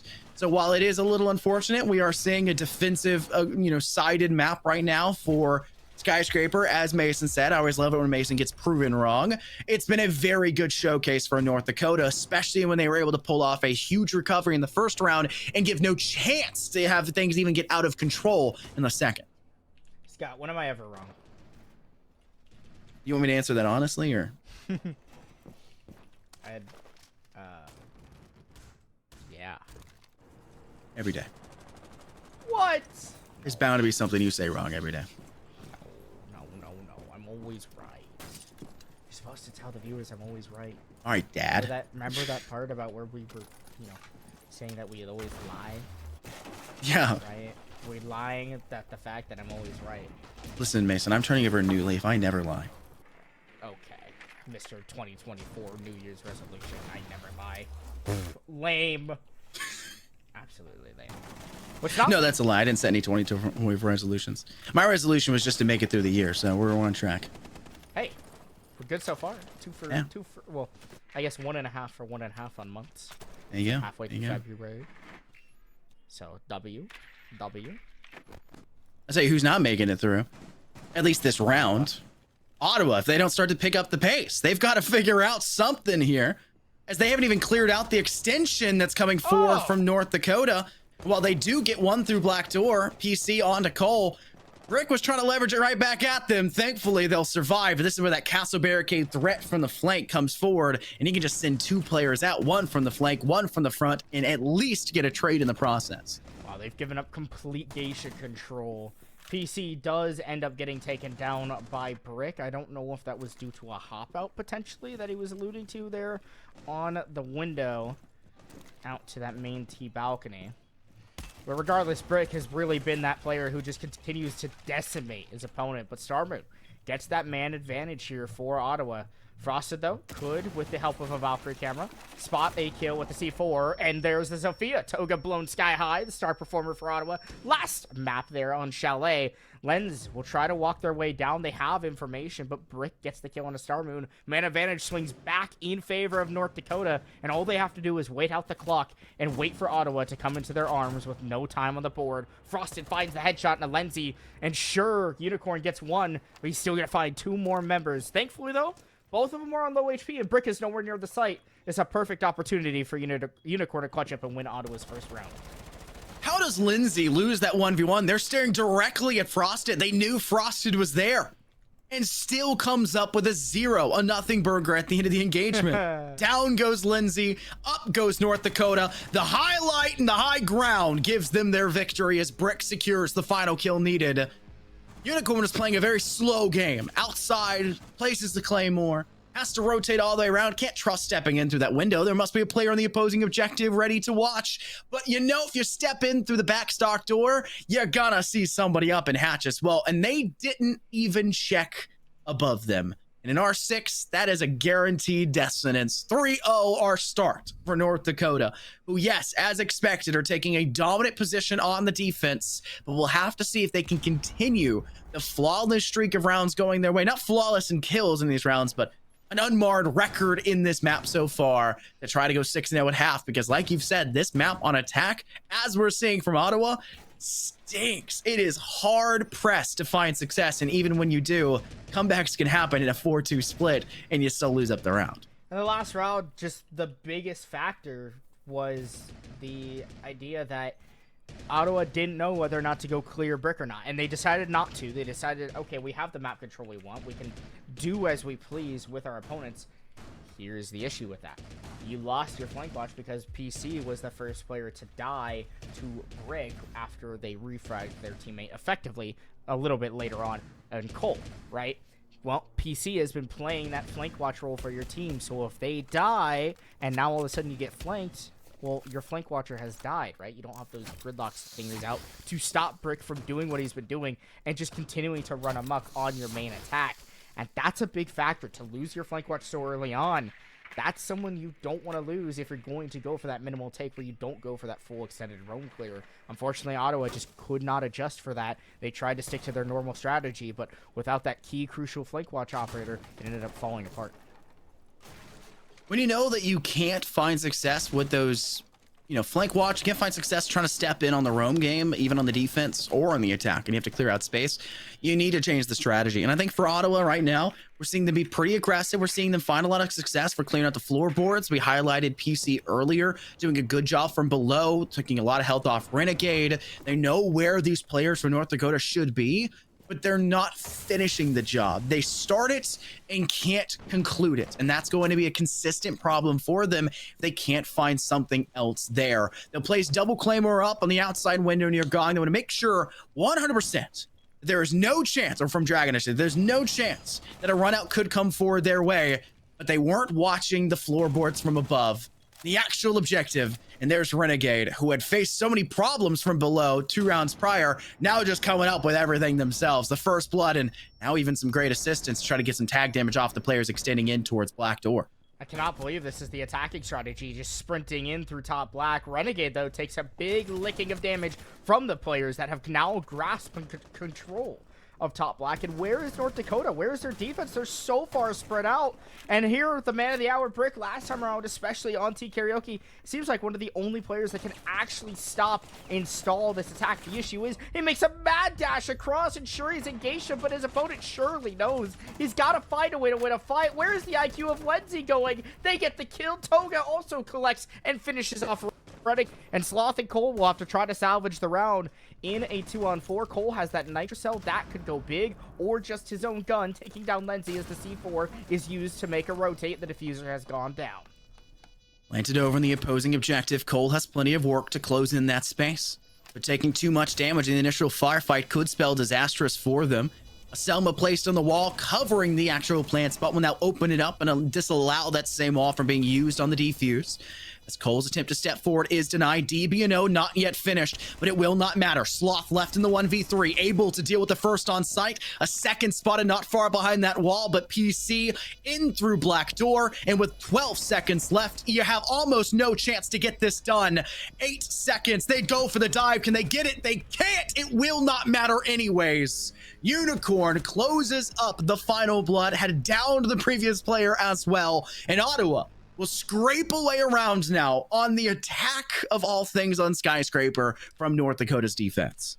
That's the bounce back that Ottawa needed. That's where they needed to get on the board. Just 1 or 2 rounds will be sufficient enough for when you swap over to your defensive side to be, I would argue, successful here on Skyscraper, just because of how defender side is, especially in the collegiate realm. And that's a big one because Ottawa weren't able to capitalize on that kitchen barbecue attack that they went for, that they're able to get at least 1 or 2 T Karaoke wins, forcing North Dakota to go over to Exhibition and Office. This was a site that Ottawa really struggled on, so hopefully they're able to make the same adjustments as they did before and leverage yet another round win, giving themselves a potential at a 3-3 half. There's always potential, Mason. There's always something there cooking. And look, let's keep in mind, if you're in the kitchen cooking, you tend to get burned every once in a while. And that was right there for Ottawa. North Dakota kind of bit themselves in the foot a little bit too much there. Too little pressure on one side, gives up too much control. Ottawa go high-key aggressive in through Black Door. You said it, and I'll quote, I can't believe Ottawa's whole strategy is to rush through door. I can't believe it either. And now North Dakota want to go back to the working strategy they had previously on the same objective. But the issue will be, I seriously doubt that you'll be able to drop down Hatch Brick, take down 2 players, and get back up. There's just no way they'll allow it this time around. And you can see, PC's already taking long shots over towards the corner where Hatch actually is in the A objective. They want to ensure there's no chance a player can come from the flank and do too much of a roam to quickly and they want to try to deny as much space as they possibly can as they start to whittle away the utility, denying that hard breach up on wall. Yeah, North Dakota's strategy for the most part in this series has been, all right, let's go run at him. Let's see what we can do, right? Well, if they're able to do that, maybe it's successful. Here's the thing. If you run into 5 people standing in the same spot, you're probably not going to be so very much successful. You can see him. Cole, sitting rather close on the breach, needs to get out of dodge, and he does just that. PC could have potentially nearly lost their life, especially if Cole was able to get that Nitro Cell out and away. But instead, this main wall has been open. It's really solid process overall by Ottawa. And you can see North Dakota, they're being forced back. They're being shifted into these secondary defensive postures. The issue is, how are Ottawa going to go for their execute? Because they have no smokes to deny these long angles and lines of sight that UND Green are certainly going to leverage in their favor. Sloth has a good solid position to work from with assistance from Renegade nearby. Just getting the ping to move closer to a more advantageous position for the team based on where Ottawa are currently attempting to regress from. Shield is in play, and Ottawa, despite having opened up this wall on the A side, doesn't really feel like they found an effective foot to step in on.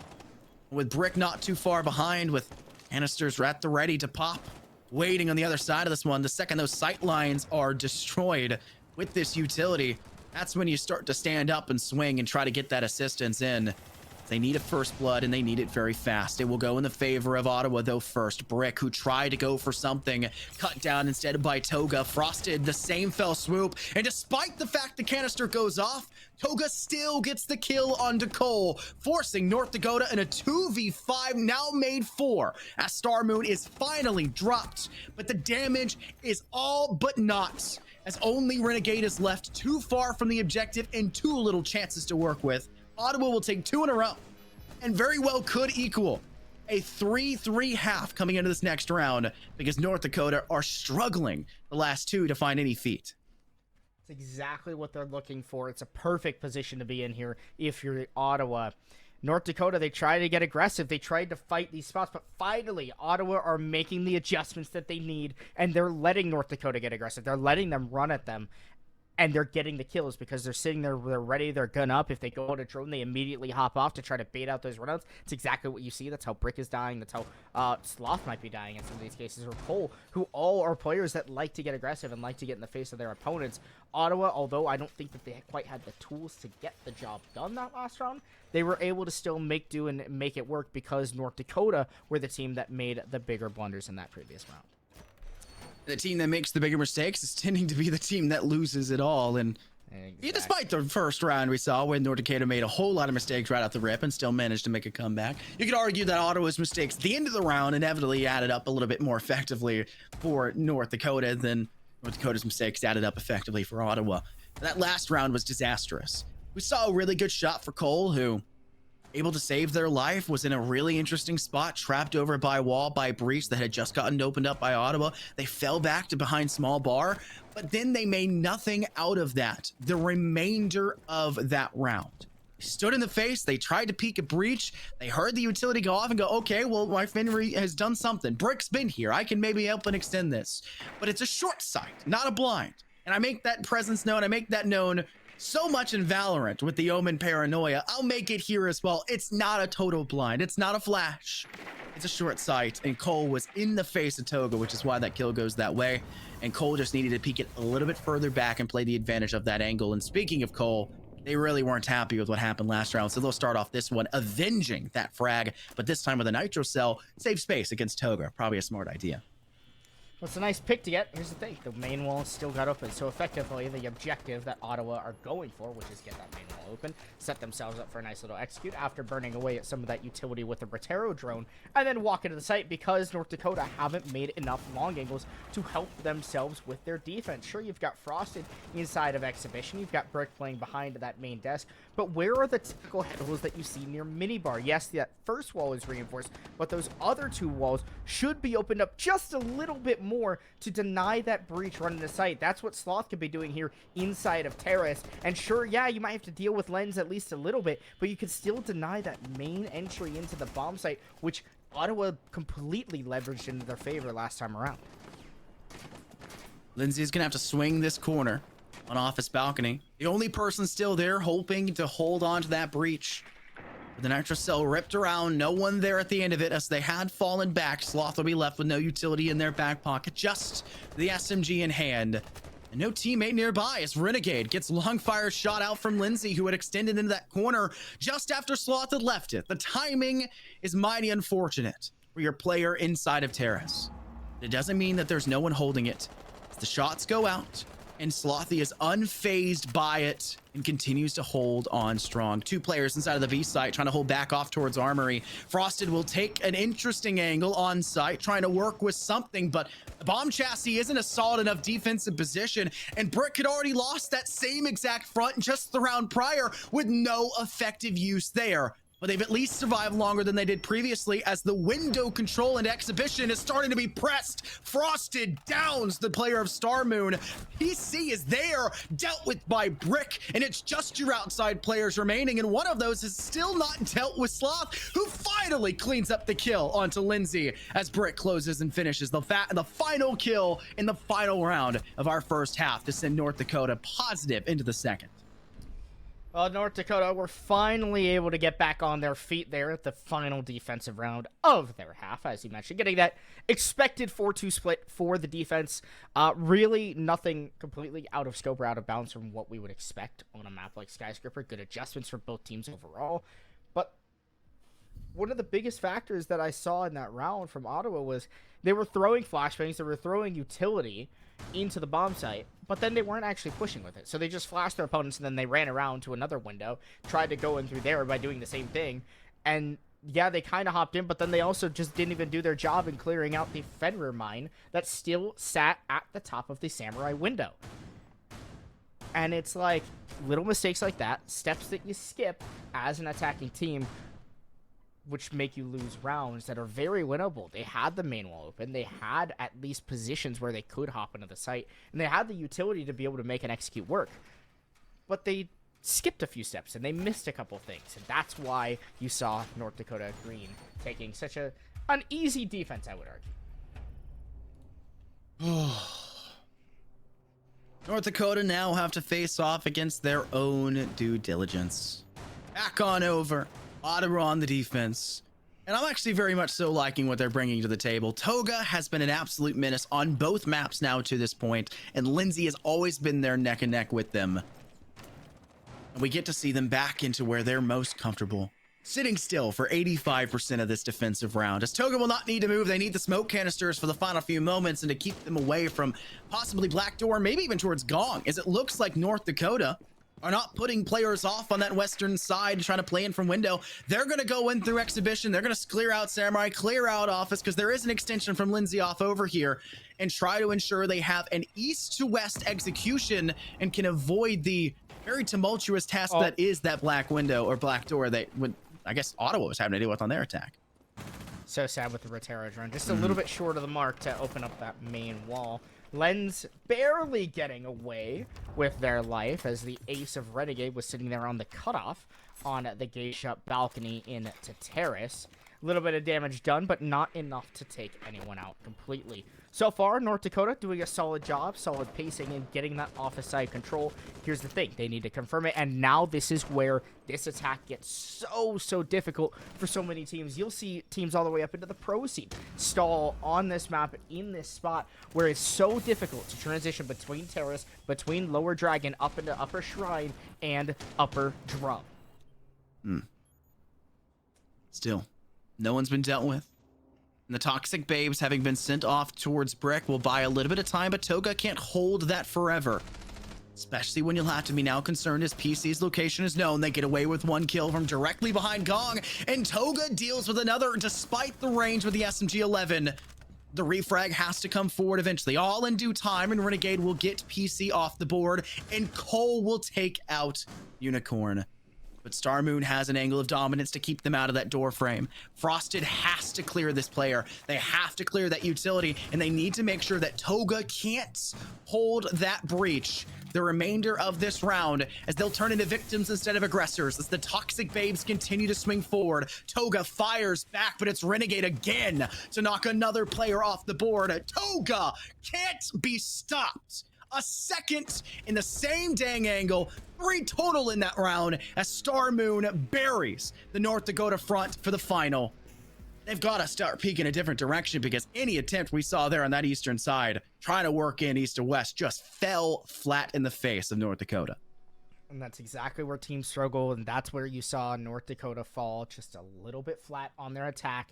The biggest problem there, Scott, they didn't have any drones. They had no information. They only had 3 drones left, and once those 2 members died that had at least a couple drones in their pocket, their only source of information was the Flores. Once you lose that, once you lose Cole, who was playing that Flores, all of a sudden, now you have no information. You're walking blind. You're just guessing at what you're walking into. And that is where you saw North Dakota really struggle because they used so much drones, so much time, and so much information to just get the office side of the map that they basically had nothing left in the tank when it came to the T side, which is where the bomb site was. Mason, now that we're seeing this objective again, we have not found it working on any actual A defense a single time from North Dakota. It's all been the players on B that find success for them. And I can't help but feel like the Kiba barricades that were now being brought out by Unicorn and the lack of a Finrear is much more indicative of them holding on to small bar for Unicorn and Terrace. I don't think I've seen a single team so far in the NECC, because I watched last semester as well, do the exact same thing we're seeing right now from Ottawa. We'll see. We'll see how Ottawa's defense is able to work. I'm curious with the Glass being in play here from North Dakota. That's going to leave into an interesting, I guess, execution potentially, because you're going to have that good old Western standoff between the Glass, who can see through his smoke, and the Warden, who can see through all smokes. And, well, basically, it may come down to simply the fact of whoever wins that duel wins the round. It could come all the way down to that because of the effectiveness and potency of smoke grenades on this site. The issue is Lens completely counters that entire execute plan that could be coming here from North Dakota. Rick's got the drone work. Just a little bit of thorough checking for the side of North Dakota. Don't want to get blindsided on the entry like they were previously. You can see that Kiba barricade lined up where we saw Brick playing in previously. Mostly being forced to rely on the bomb chassis as the number one way to cut off that sight line. But Unicorn with Kiba barricades has a little bit more potential, as you call it. The quick porta-fort, I think is how you described it earlier with the Kiba barricades. Fortnite build. Woo. But the Kiba barricades can't keep this wall built, even though it can build up new ones, as the Skeleton and Buck will make sure that they can secure off that wall and hopefully utilize Brick with the smokes and the scope that can see through everything.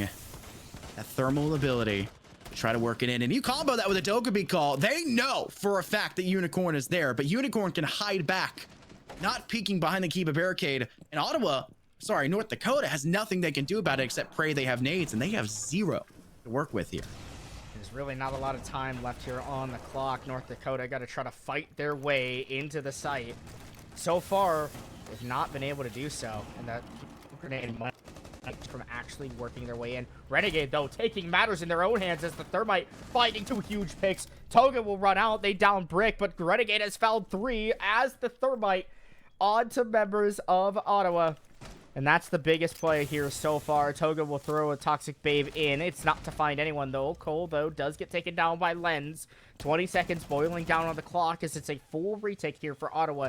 North Dakota have control of the site, but it's a 2-on-2. Brick getting rezzed very late in the round. That means Frosted is going to have to find their way to the site, but Toga denies it. There's only 5 seconds left. Lens is down below with the C4. Toga goes big. Brick has to try to stick it in, and the hipfire finishes it off. Toga with 4 massive impactful kills for Ottawa, and somehow they walk away with a defense that they didn't even have control of their own bomb site. North Dakota, despite the very solid lead that they had gained for themselves, are now looking at an even stat line as Ottawa has come through on their defense and tore through North Dakota's attempts.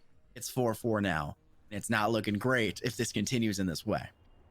It's exactly as you expect here on Skyscraper. Teams just consistently winning on the defense, and the attack is just so difficult to get down. You just have to find mistakes. You got to find cracks, and you've got to find gaps in the defense. That's the biggest thing about trying to win here on Skyscraper specifically, is being a gap hitter. Sometimes you just got to hit the gaps. And so far, neither of these teams have been really excellent at it. You've seen it a couple times from Ottawa on their attack, but North Dakota have yet to show any sort of gap-hitting capabilities.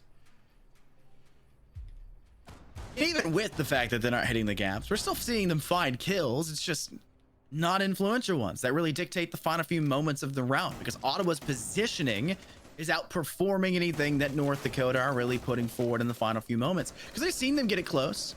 Well, we talked about so much of that last round was really kept at bay because the attempt to bring back the teammate that was outside, kind of slowing down a lot of the momentum that they had and the control that they were garnering at that point in time. It just gets worse and worse as time passes, and we can already see that happening here. Brick goes for a jump in through a window down below, apparently not realizing that it's opened up way up to the high, as there's a peek through there. And it's a first blood for PC for the side of Ottawa, and the defense is already on the right foot on an exceptionally defender-sided map. Great start off here for Ottawa. Not a spot you want to be in if you're North Dakota. Now you lose another body as Starman gets themselves onto the board after the rehost, taking it down Renegade. So 2 members are already falling off the board here. Not looking so great if you're North Dakota. It's looking like Ottawa are going to have that flawless defensive half. Remember, they won T-Room, they won Exhibition. This should be their 3rd site, and if you're able to do that, that's a flawless defensive sweep. Because Ottawa were able to get a couple attacks on the board, it makes them and puts them in prime position to close out their map on defense in a pretty strong manner. And that would leave a lot of really good momentum going into map number 3 of Oregon, which also plays a little bit defender-sided. And if you go flawless all the way through your defenses, if you're Ottawa, then you get side choice as well. But if you can't find any success there, you've got to change it up. There's nothing wrong with that. PC's a great spot. Should have seen Sloth way sooner. But it doesn't matter. You'll get the kill at the end of the day. And a melee kill for Cole. It's not often you see it. Maybe a sign of better things to come as Frosted joins in with a kill of their own. But Toga was still not done after the absolute dismantling they performed against North Dakota the round prior. Continues to do so here as the Ram drone tears through some walls and infrastructure here on Skyscraper. Frosted able to take down Toga, just a 1v2, but the question remains, where are these players and can you find them first? Frosted is questioning whether or not it's worth it to drop in through hatch. They'll instead opt to just continue to hold it. Unicorns backing off towards the top of black, top of the back stairs. And Frosted is still just too nervous, too skittish, it seems, Mason, to come to a conclusion about whether they should or shouldn't drop here, as they can see the Warden of Lindsay, but can't seem to connect to the head. And it goes on the reversal. And it's a round 1 again by the defense of Ottawa, who are saying, we want Oregon and we want it now. In a flawless defensive fashion as well for Ottawa. Very well done for them. We move on into round number 10, which is potentially a round where Ottawa can get themselves their first match point of this series. And just as you mentioned, Scott, send us all the way into Oregon. That'd be fun. I mean, both these teams have kept the game rather close between each other.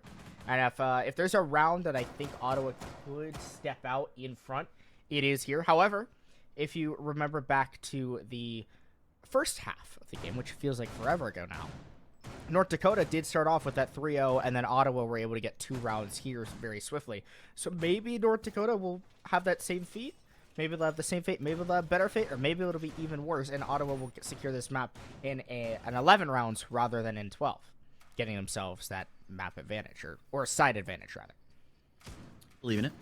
I think there's still potential here for North Dakota to come back and find success, but when they have already been struggling, let's be frank, they can't even step towards Geisha in the first place, even when it's not the objective in play.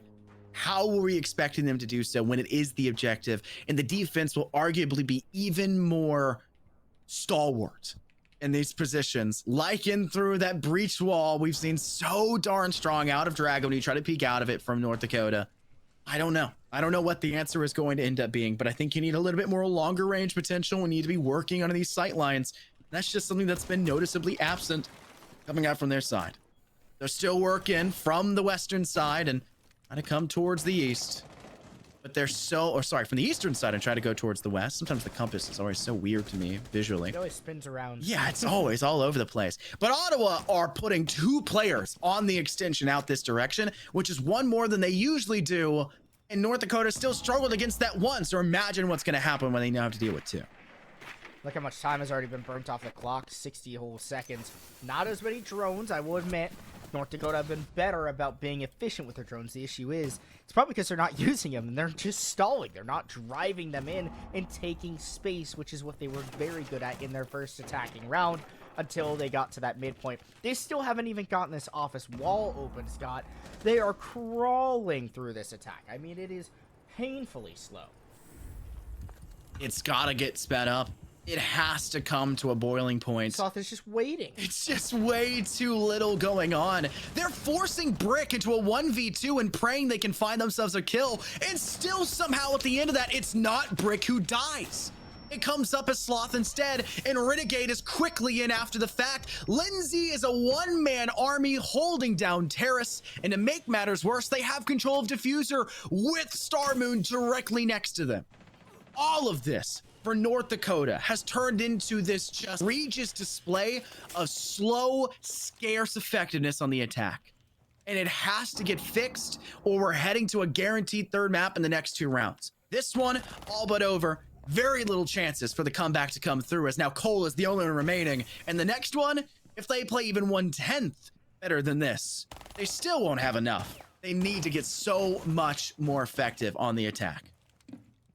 And this is where you see teams really struggle on a map like Skyscraper. Now, I don't love that Ottawa are all actually challenging Cole and taking the engagement. You give 1 pick away, and all of a sudden, a 2 versus 1 is much more winnable here for North Dakota, or for Cole at least, as he finds the headshot. 1 member down, but it's the goo mine from Lens that finishes him off. However, I'll admit, Cole got rather close to winning that round. If those goo mines hadn't procced at the very end, that FNAT mine hadn't popped, maybe Cole finds a headshot, and maybe North Dakota get a miracle round win. All of a sudden, the momentum flips, and the game has changed yet again. That didn't happen, though.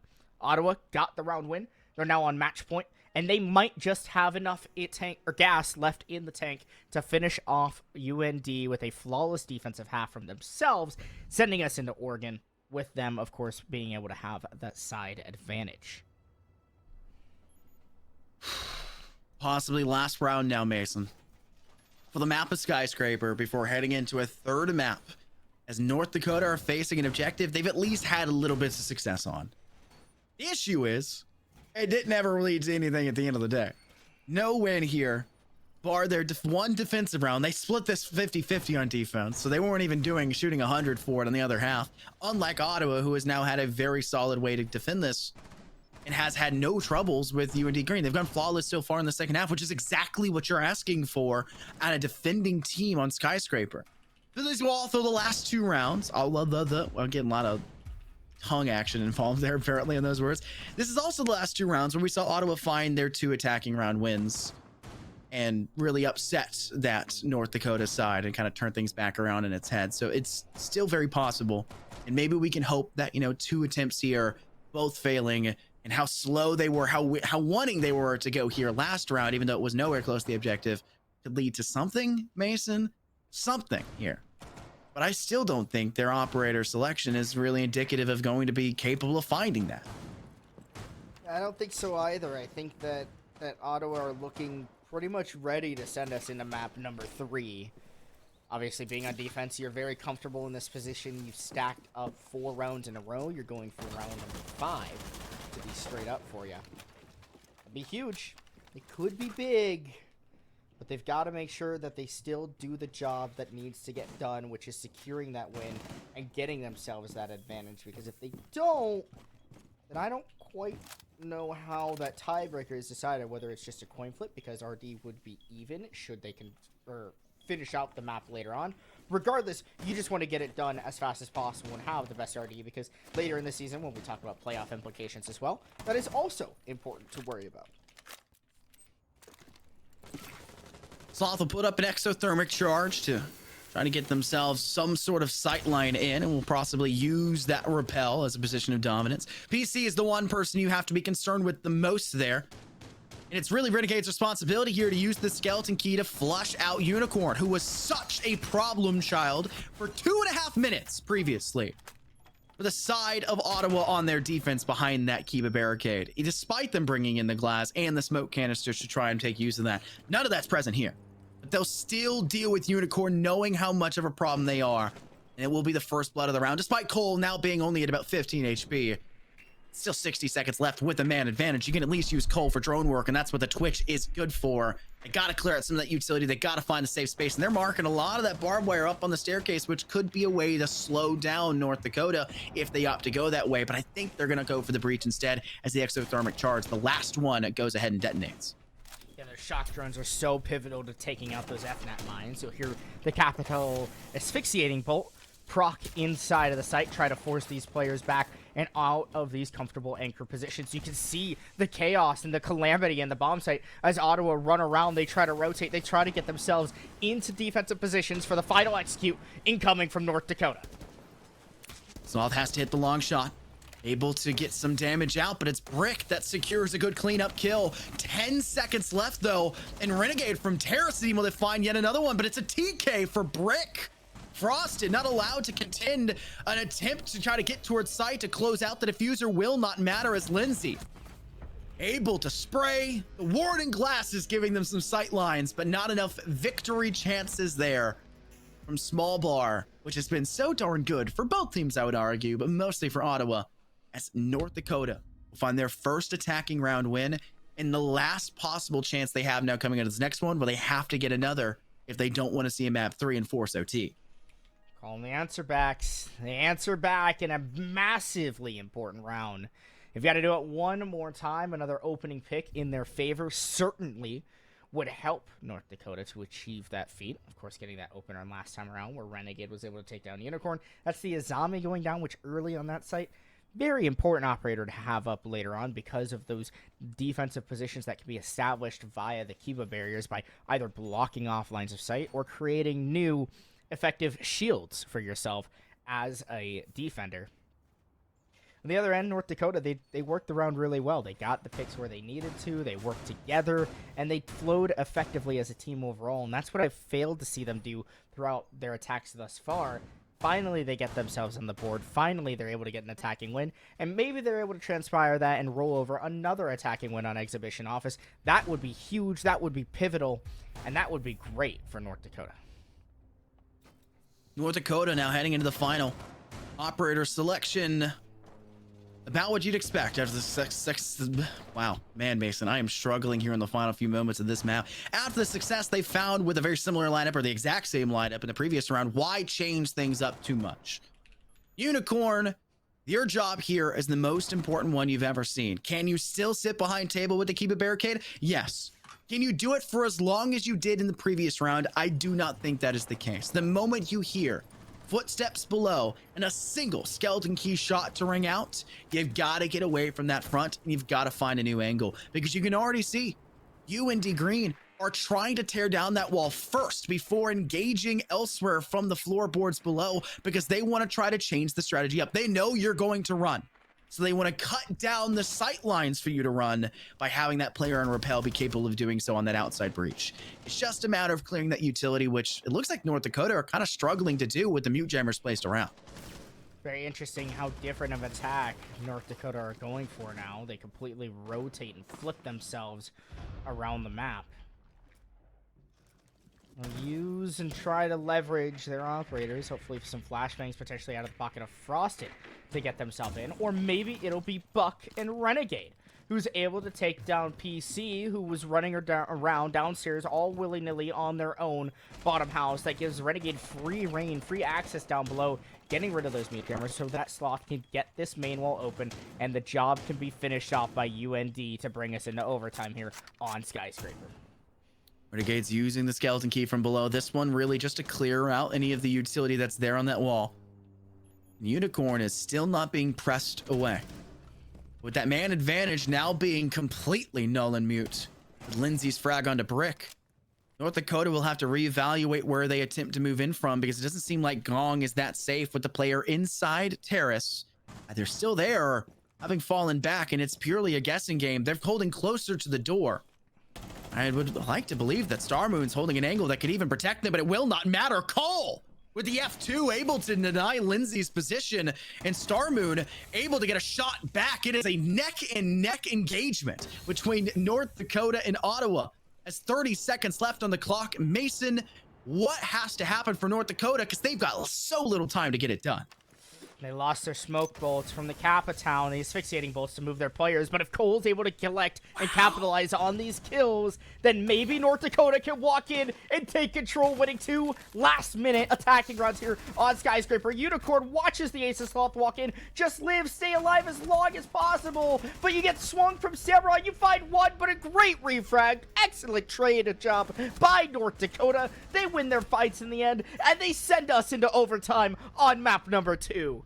An absolutely crazy recovery by North Dakota. They were a team that looked like they didn't want to be involved in the second half at all. If you start out with that poor of a performance, you like to think that they're saying, okay, maybe we can come back, but we're just playing for third map. We got our first, we took Chalet, it's fine. But you can see that desire, that drive now starting to be fed from North Dakota. They want out. They want to be done with Ottawa, and they want to be the team escaping this week with the 1-1 record at the end of it, because they lost last week, and victory tastes pretty darn sour. Try to lap in luxury at least once here and get it done as early as possible here in the NECC season. And they're trying hard. The attack works finally. Pretty close there towards the end, as all you had to do was survive and really tear down the final player. But they have to still face Ottawa's defense here first on overtime, and it's back to an objective that has been nothing but trouble for you. They gotta go back, remember, because they got the side choice to start off, they being North Dakota, now they have to have the disadvantage into overtime. That's where Ottawa get the slight advantage. They've been very successful over here inside of Tea and Karaoke, but they've not been very successful on Office and Exhibition, meaning if we do go all the way to round 15, where do they go then? Do they continue to go Office Exhibition? My guess is no. My guess is that they're going to go downstairs. But then again, isn't that more risky because that's the less preferred site? You never really know until you get all the way down there, and that's where strategy, that's where tactics come into play. These teams certainly, they're taking advantage of as much strategy and tactics as they can. And into overtime, Ottawa, they're in a must-win situation. They've got to win this round. It's an absolute must guarantee. And the crazy thing right now for North Dakota is they are so just bent on having to take control of this eastern side every time we see an objective on the west. Whether it be down in Kitchen or upstairs now in Geisha, they have to come from the opposing side. Where's the Ottawa style of attack, where they take control of Black Door and they play aggressive? Yeah, it seems a little on the nose, and it doesn't work for everybody, but it would at least be something that North Dakota could be testing and teasing. None of it. It's so one-dimensional. It's the same thing every time. And look at the history. Know your history or be doomed to repeat it. They're just repeating the same mistakes. But the one thing I can say for them this time, Mason, they haven't lost anyone on this extension, but they also haven't been able to clear anyone for Ottawa because they've fallen back and played a lot safer, which just means there's going to be more players to deal with on site, which was already troublesome enough. This is the exact pitfall that North Dakota fell into in round number 1 when they attempted, or round number 7 rather, when they went for the attack here, and now they lose Renegade rather, the buck down below to PC, who's able to get a very important kill and finds a second one now from inside of Drum. This is not what you want if you're North Dakota, and this is why your attack has really not been great at all, and why, as Scott mentioned, you should have swapped your take. Because if you try something different, right, this attack has not worked twice already, and not worked in a very big, ugly way, right? Like, it wasn't like it was like a close round or like there was a chance of them winning. No, it was pretty cut and dry. Like, Ottawa won that round, and it was pretty easy. Now, as I mentioned, maybe North Dakota will make me eat my words. Cole and I believe it was Brick both found a pick to get themselves back into that advantage. And Sophia will walk in and they get it. All of a sudden, North Dakota could turn this round completely on their head, but they still have to bust in the bomb site. They still don't have the control they desire, and there's still 2 full HP players and a pump M590 shotgun from Unicorn waiting for them to step into the site. 15 seconds left. Frosted trying to get as many shots out as possible. The Nitro Cell ripped, but not able to kill and secure. The damage, though, taken a bit too much to overcome. The hip fire, but it does not matter. Unicorn from range. Didn't have to worry about the final kill. Their sister behind them, and Frosted is able to secure it instead. And that is round 13 in the books. Ottawa barely able to hold on. Like you said, North Dakota had their shot, had their chance, but it took just way too much time, to be brutally honest, to get out of Drum or get into Drum and out of Dragon in the first place. And they've just run into the same problem over and over again. Even if they can get those kills are coming off of ego swings. They're coming off of contested 1v1s. And defensively, you'd think this is a peeker's advantage game, but defensively, it doesn't tend to be that way when you can play that range and you can play the unexpected angle when they're done burning all their drones and they don't know enough. That's where North Dakota are struggling, even when they can figure out that Lindsay is all the way over towards Gong and has to rotate back, even when they know that Toga's holding up close behind and just hiding behind a static wall like they are every single time that position's being held. It's never enough for North Dakota, and it turns into a gun game when it should be a strategy game first and foremost. Yeah, they better solve that problem quick, especially if they want a chance at winning here on Skyscraper, because they've got to win this defense first overall. That's the first task assigned to them. They'll go back to Exhibition and Office. They were successful both times they defended here, but God, Scott, it feels like it was just so long ago. And I'm sorry, I lied. They were unsuccessful in one of the rounds. It was round number 5. In which it was Ottawa who was able to take it, because if you remember correctly, it was 3 rounds to North Dakota, 2 rounds to Ottawa, one of those rounds being T, with the other one being Exhibition and Office. But North Dakota were able to go back to Exhibition and feel rather comfortable in their final defensive stand. They'll try to do that again. They'll try to replicate those results and see if they can't send us into round number 15, where they might, again, just might have a chance at setting us into the end of the series, or if Ottawa do feel like closing it out in this round, then an excellent attack could proc us into Oregon. I think Oregon is kind of just like, we're either going to see it and it's going to be great, or we're going to see it and it's going to be bad. I can't envision that Ottawa is going to give up another defensive round. It really will just come down to where they have to play, and I can only assume it'd be down at dining, right? Like, that would be, if you play in kitchen and dining again, it seems like the better option at least. Yeah. They haven't lost that set yet. Because North Dakota haven't found an answer for this side of the map in the first place. And they're just going to do the same strategy over and over again. Maybe we could see more of an extension in through Black Door and a rappel up through into T or something. Any of those could be fine to give them space, but they'll have to survive this round first. Even if they're on the defense, times are tough for a lot of players, especially when you feel like there's been droughts of success like Sloth has been having, despite being so darn good for UND Green. 0-4 is not a pretty picture you want to have. And even though Renegade should have had a kill on a Star Moon, they can't do it. And they're going to get ripped apart from above as the assistance come through for Ottawa. Both sides somehow live at the end of it. Somehow, nope, one dead yet. But just as I mentioned, the thought of death, Frosted takes down Toga. Big opening kill for the defense as time continues to dwindle down into the favor of the 6-man of the defense.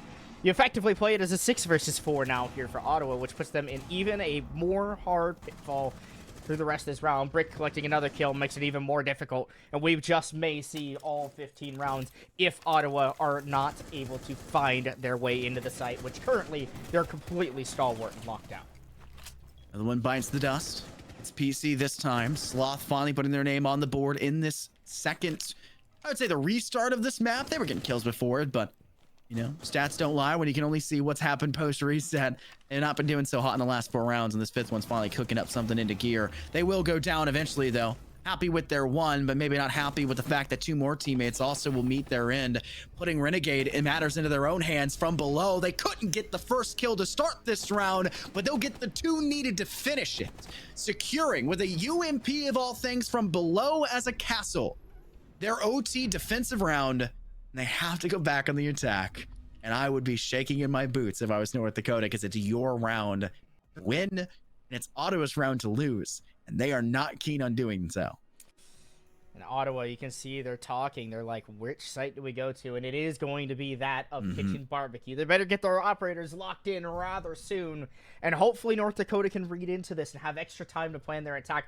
The only time they brought Ram last time around on their attack was when they attacked the site. So assuming they've read into their opponent's play, then they will be able to leverage that into a little bit of extra planning for your attack. Because North Dakota, I'm sure, would love to end this night a little bit sooner before we start treading into that midnight territory where some of us have bedtimes. Do you have a bedtime, Mason? Kinda. I get up early in the morning, so I cook for work and stuff. Because, like, I gotta commute to the office and all that stuff. And I don't have to go in every day of the week, but this week I had to go in Monday, Tuesday, Wednesday because of, like, some higher-up executives coming in. So, yeah, I'm a little bit busier this week. And my bedtime usually has been in that 10:30 p.m. local time for me range, and we're right at that mark. So I'm like 4 hours behind me. You're 4 hours after EST, right? No. Is it 3? No, 2 hours right now. 2 hours after EST? Yeah, 2 hours. Right So it, now. okay. Because daylight savings like flips it, so then I'm an hour like less. Everyone says Mountain and GMT and all these other time zones. I don't understand anything. I just know Arizona my has time their zone own and EST. special That's time, it. Technically. Weird. Special. I am being roasted. I'm being roasted by our observer for my time zone. I'm being roasted by my observer in our ears. You guys can't hear it, but I am being roasted. I think you deserve it. Oh, Cole! I don't think I do. What a hit from Cole. And that's big because that's an attacking opener. And that's exactly what is needed for North Dakota. That is huge. That's absolutely monumental. And look at how direct they're going. They just want to hit the site. They don't want to BS around like they've been doing in previous rounds. They want to go direct, and so far, they're doing a really solid job of whittling down at this defender utility in an efficient manner. Not a lot of time left taken and wasted off the board. And they know Star Moon's here. They have somebody holding kitchen window. They did on the rappel. So they were very aware of the possibility of that escape backwards, but Sloth's gone a little bit more vertical, wants to try to contend with the second floor, and they won't have the ability to cut down that player on the retreat. That's why that drone's going up there first and foremost through Geisha. Toga will be forced to fall back, which will allow for them to drop back down into the first floor to play for that exit instead there. It's a Finn near mine. We'll make sure that Brick has to hold a little bit slower on that push. They send into a semi-push in from that eastern side, but a much more direct approach than they had previously, but it won't keep Renegade alive this time around. 7 and 5 will be where their stat line will stay no matter what at the end of this map. The damage is being done, and Brick is just mere centimeters away from having their ankles torn apart by the prone player nearby. It keeps PC back, and Brick rushes in to secure huge pickup for UND Green to try to put Ottawa once again on the back burners. This is the control they need. Toga inside of Geisha. This is the pivotal point. This is the key objective here for North Dakota in this attacking round. Can they control Geisha? 30 seconds left on the clock. It continues to boil down. Toga hasn't been dealt with yet. The SMG goes big. The shotgun also gets Brick taken down, and Toga escapes scot-free with their life. Sloth and Cole, last two members, trying to salvage this round. They go for the chase of the smoke, but I'm not chasing a shotgun. Not like that, but somehow Cole finds the kill. The issue is they've got to drop. They've got no time left. The coverage has to be elite, and I just don't think it's going to be there. But Cole might have just saved the round. Can he stop Unicorn from getting it? Unicorn wins it, and he pulls off the plant, sending us into map number 3 of Oregon. It couldn't be any closer than it could be, Scott. And somehow, some way, Ottawa fight their way tooth and nail into Oregon. Did they hop off? Get themselves into that win column. Just yet, they'll have to try to achieve that on Oregon. And for the other side, Ottawa just able to fend off their opponents of North Dakota to get us into map number 3 and still keep their fight alive for their first win here in the NECC Legends Division of 2024 in the spring. That's the most complicated way I could have put that. You just were trying to elongate. It's like a college essay that you're trying to get other words for at that point, right? Yeah, like, I needed to achieve the word count, and that was the only way. You didn't have to worry about achieving the word count. There's two of us here. We're both working on the same paper at the same time. We can both work together. And I'll have you know, I never got below an A on any paper I ever wrote in college. So I want to say the same, other than one professor that I had that was like terrible, and she just never actually would give an A. Like it was like a summer class, and it was online, and the professor had like a record for never having ever given an A, like in GCU ever. That just sounds like an awful teacher. I mean, that's like I got like an 85 in the class, and that was like very high for like what. wow. I'm so smart. My name is Mason. Yeah, My grades were I was terrible. like- I'm just really good at writing papers. Oh, dude, that's what I'm very good at writing papers. I also had like good grades because most of my stuff was just like, hey, do this assignment, and just do this. That was my problem. I just never did the assignments. Speaking of assignments, though, this is where you can assign people to no longer be allowed to be played. For the attack, it was Flores and Dokubi. For the defense, it was Fenrir and Warden, which is not that shocking for Oregon in the first place. Flores is no surprise whatsoever. The Rotero drones tend to be an absolute nuisance. Dokubi is just there for the extra little icing on top. Then maybe the things you would look at here for the defense to be concerned with would be the fact that Mira is up on the board and playable, which could be a problem child when you get down into the basement. And of course, things like Soulless for that information nearly anywhere, and things like Azami as well, for just the extra little added icing on top of the already annoying walls and things you have to deal with as an attacking team. They brought the Soulless and the Azami here for this round as they move up to the second floor to deal for the first objective on the defense as North Dakota start things off. Well, we'll see if North Dakota can get themselves off to a hot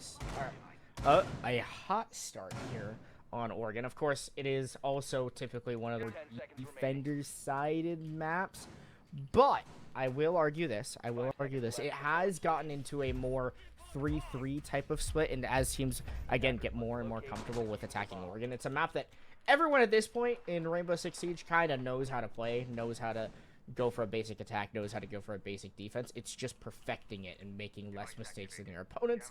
Typically, you'll end up finding yourselves winning the round with ease. Just depends on which side of the shoe you're on. If you're the one making the mistakes, then you're probably losing more rounds than winning. That's how it works always in Rainbow Six, but especially on this map because it's so fundamental and basic for everyone. Player inside a master closet. It's very dangerous to be lying in wait for the defending team. Typically, you barricade both sides of that one and force the attacking side to have to clear that with some destructive utility.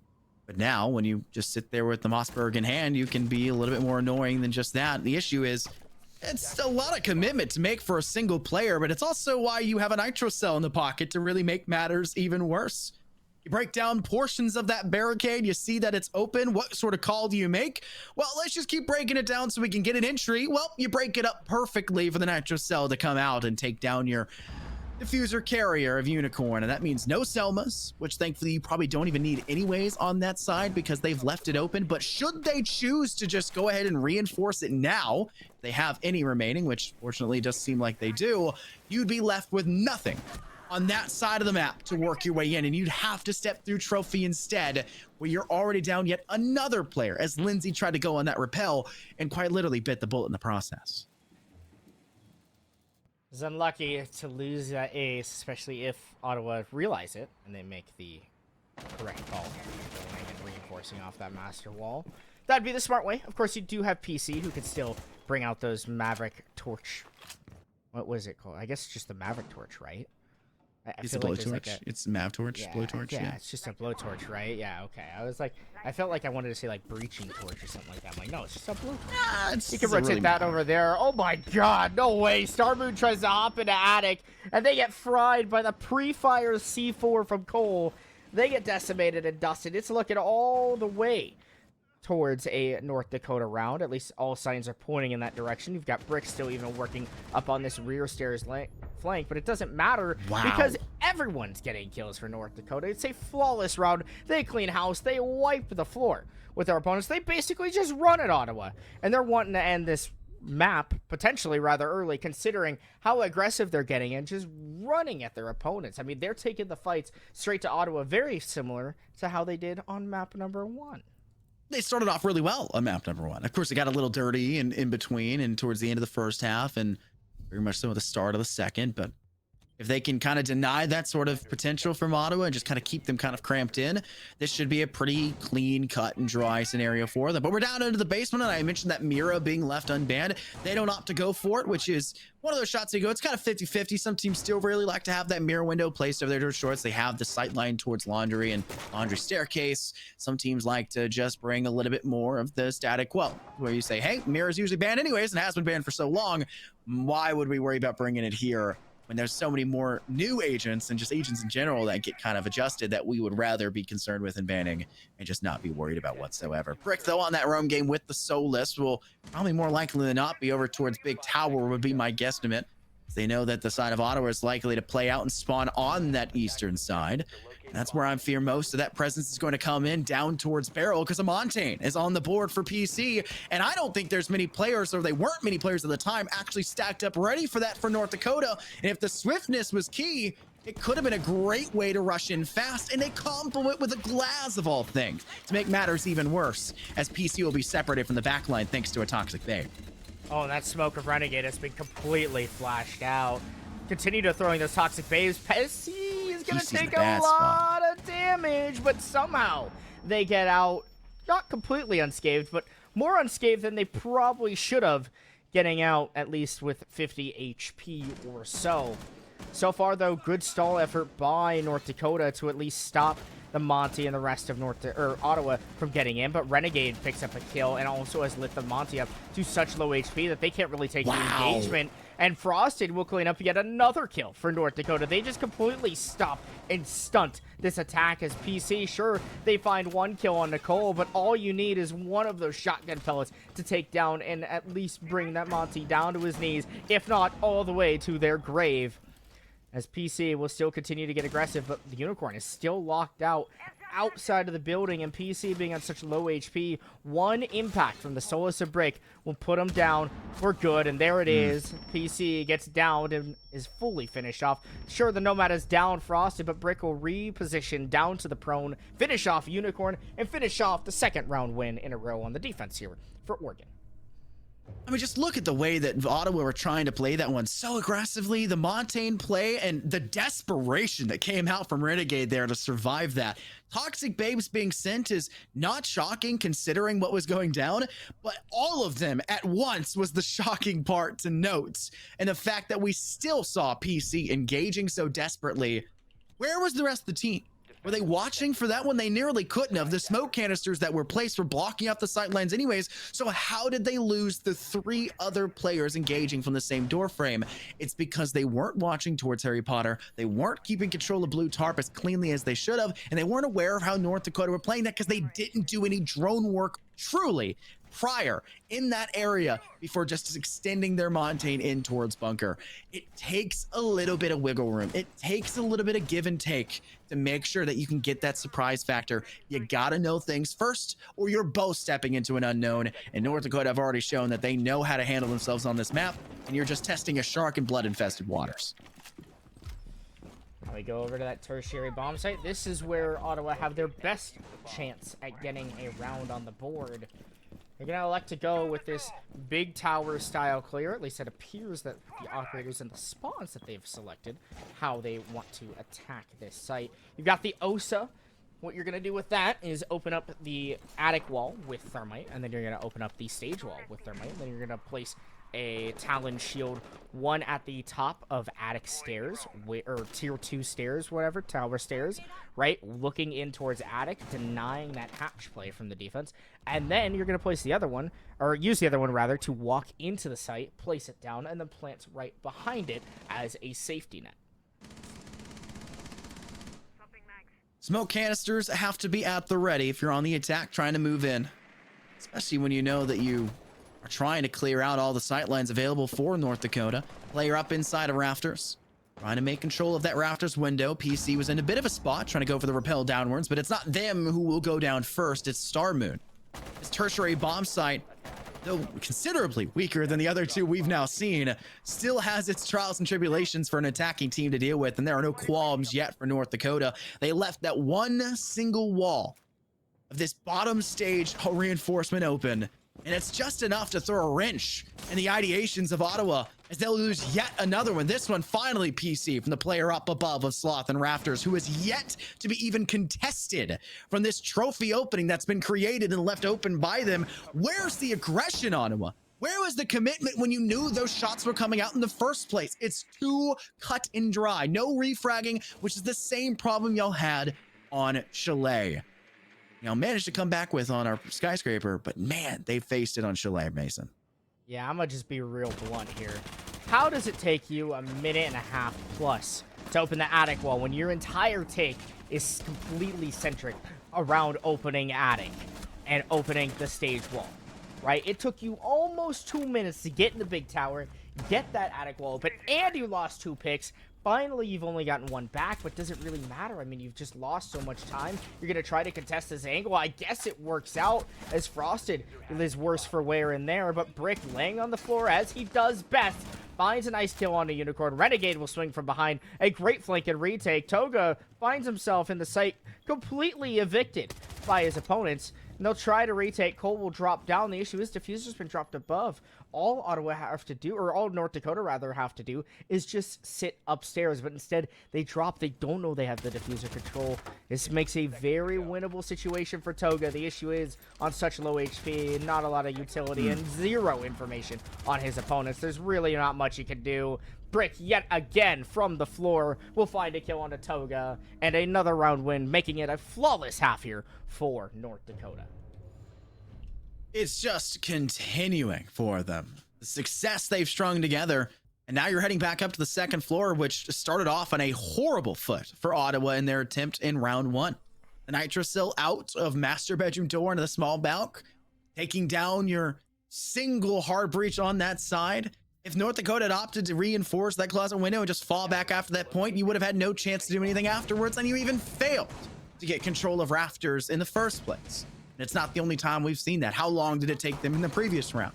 On an objective where the entirety of your success is dictated by that Rafters control and 85% of all tech, since most people don't really opt for kitchen that often on the attack. It doesn't seem to matter for them, though. They'll have to overcome those odds. They'll have to find new ways.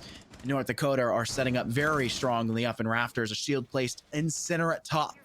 Control of it will be held. And Brick even going for a spawn peek. They want to bury Ottawa right off the rip and to make it just the worst case. Maybe not speak. They're tossing out utility. What the heck is he doing there? No, he's shooting drones. Drone outside. That's what it is. He tore down the front door and he sat for about a good 15 to 20 seconds trying to get that drone. He's just taking his time with it. Throw impacts outside like the front door and stuff and get rid of it's a bit of a waste this early, though. I don't want to use an impact, right? No. W Solus players. W Solus players impacting drones. Yes. That's something I never knew. I'm adding it to the repertoire. Yep. You gotta be that dog. And to be that dog, you gotta be hunter. You gotta be a hunter. And if you're a hunter, you're gonna tear down the T1 door and run out onto poor PC, who yet again falls early on. That's your Jackal. If you're going for a roam clear, which there's really not much to clear here on Oregon, but the way that North Dakota like to run around this map, there's enough to clear. And unfortunately, Brick will no longer be able to be cleared as easily because PC has hit the floor. Oh, and Star Moon is going for a double swing on the attempted break. These Kiba barricades are placed to perfection. There's nothing you can really do with it. A Nitro Cell is sent and unfortunately clips the bottom of that Kiba barricade, so it doesn't go very far.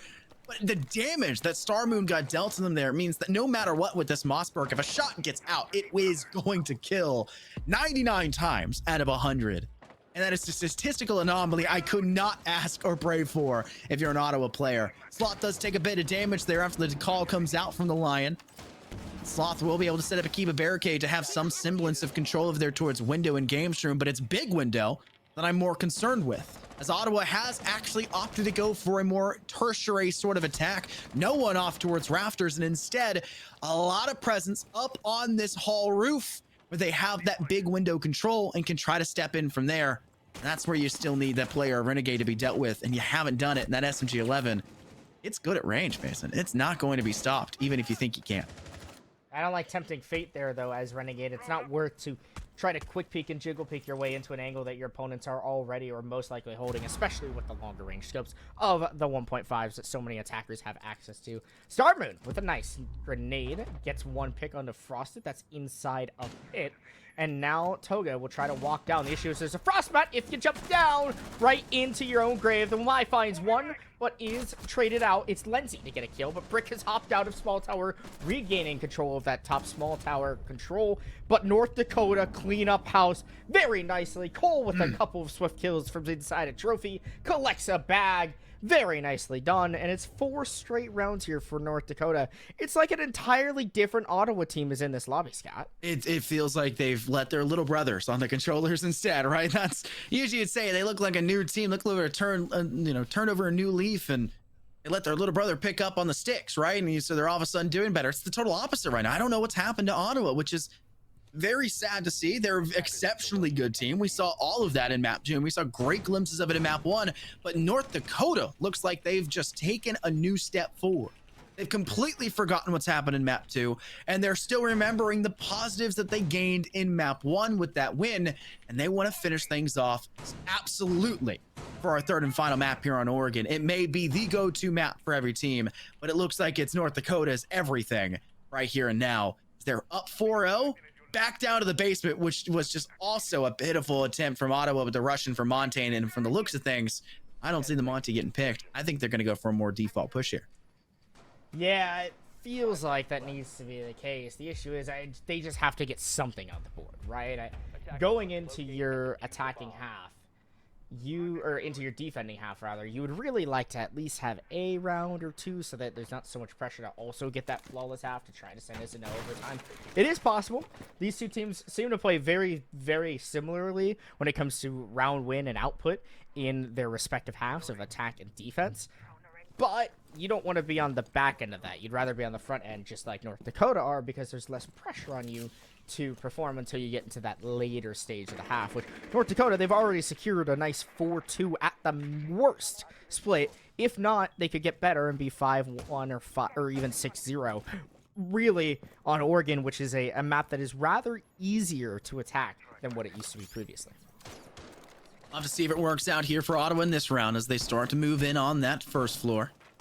As he's working in from the east, you had some assistance or some, I say, obstinance coming out from the defending side of North Dakota off on the opposing end of small tower, but it's not going to be enough. It's Renegade on the prowl all the way in on big tower, clearing out one, hiding in Harry Potter, barely able to keep Toga at bay. They were just a couple seconds, even half a second slower with that Toxic Babe. Renegade would have been refragged back, and you could see the desperation from Ottawa. They know that refragging has been one of their biggest weaknesses in this entire series, let alone this map so far, which is already going so poorly.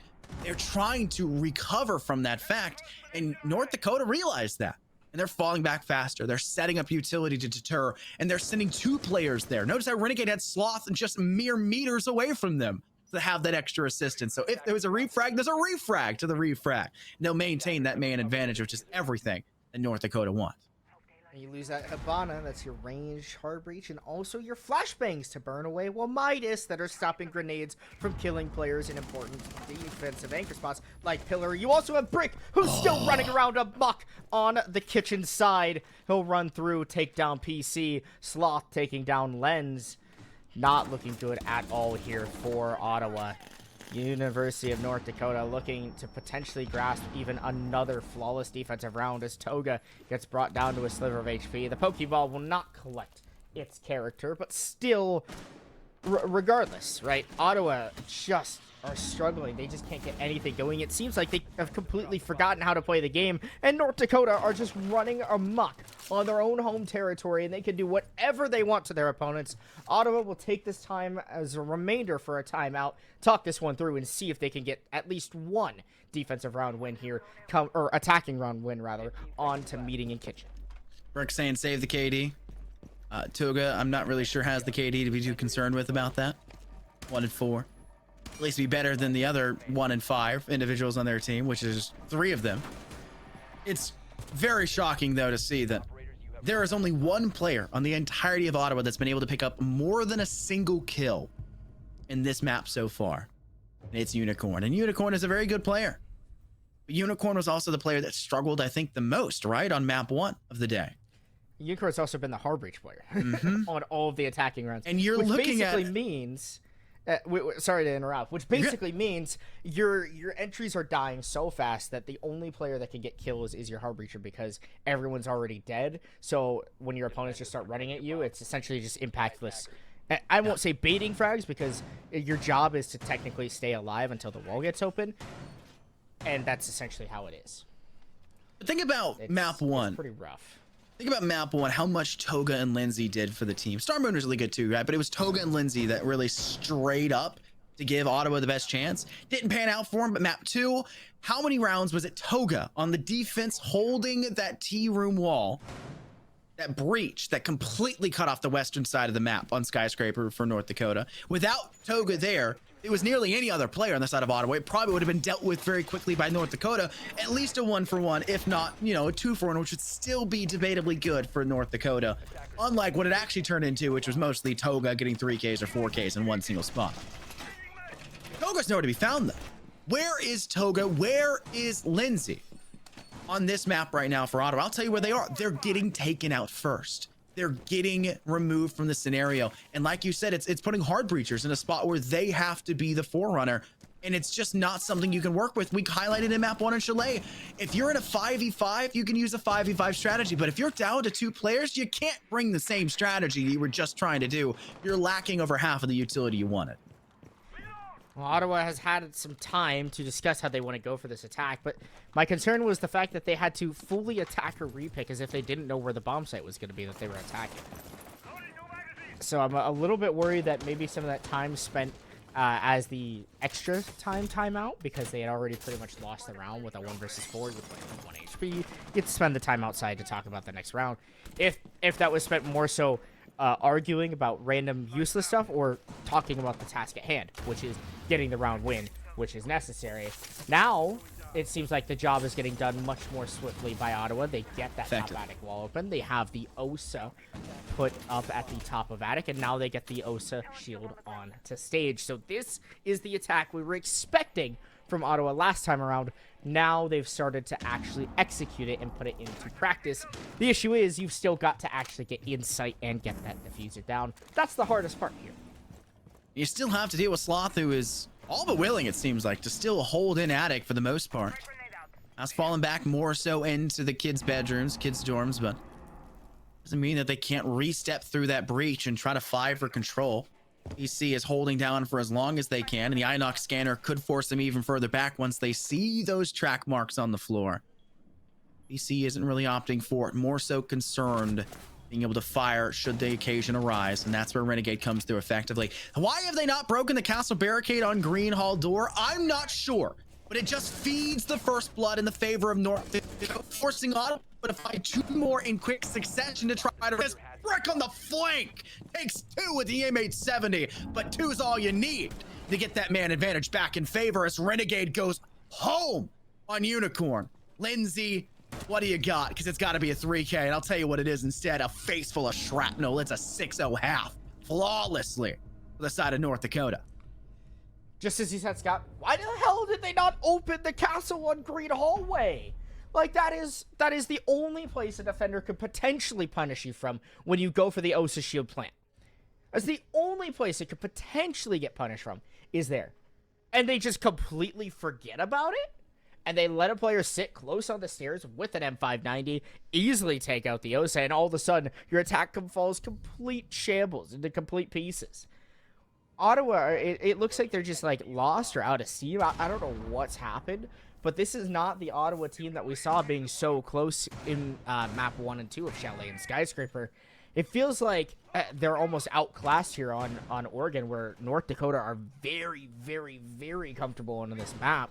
And maybe it was a strategy and a tactic from North Dakota to leave this map up at the end because they felt so strong on it that if they got into a situation where they were going 3 maps, that they would, of course, be able to win in that map number 3 situation. Oh, Ottawa now looking down the complete wrong end of the barrel. They didn't be pulling the trigger, and instead they've just been staring directly at the wrong end of it and saying, oh, this is what it does. Now you got to play a defensive game. Praying that something goes right for you. And I think that has to start with being really aggressive right off the rip. Set the tone against this North Dakota side, because they did the exact same thing. Nitro cells at a doorway from Master Closet, players aggressing right at breaches, ensuring that you can't escape when you aggress early. They set a tone and they kept it. They barely had to step away from it. The only time we saw them truly stray from that hyper aggressive style was last round. And look what they did at it. They fell back, then they aggressed. They baited the idea that they would play a lot slower, a lot smarter, and instead just lulled you into a false sense of security. It just puts you in a horrible position. You can see Ottawa want to go for the run out. The Solus goes for it. But unfortunately, PC, they're all on the other side of the map. They're taking down your rafter side, something you couldn't do the entire first half. They've already got the breach perfectly set for. Yeah, that run out, unfortunately, is effectively on nothing. Because there's just no information. There's not good enough info from the default cams early on to figure out where your opponents have spawned and how they're going for an attack. And guess what? It's almost the same attack that Ottawa went through. The issue is North Dakota have already made much better progress. They haven't died yet, and they've got good control, especially in towards the Z hallway. I don't know where Brick expects to be going as the Montaigne. I'd expect them to be working their way up Armory stairs, which appears to be the case. We're just finding a safe spot to drone. And now, here is where the attack really begins to proc. Getting that trophy control, getting that main wall open, and finding your way into the site. So no players having been dealt with yet. North Dakota having the Montaigne there for the information. You can only envision that an execution up through White Stairs is doomed to come through as the drone gives them intel and the slow peek afterwards. Perfect from Cole. Down goes PC and Lindsay to join them, this time from Rafters. Brick with the pistol. No one has an answer for Ottawa, and they have to find it soon. 2 players against 5. 50 seconds left in the last possible round to come back in. As it's a 1v5. Will it be a flawless first half with a flawless ending? It will be, despite the shotgun DB knowing it doesn't matter. They are out of it quick. Ottawa 7-0'd on our 3rd map of the day. On Oregon, it's North Dakota having nothing but positives to say about it. I mean, what the hell happened? Map 1 and 2, very close. I mean, as close as could be. Very, I want to say North Dakota style because they like to play to their opponent's level, I would say.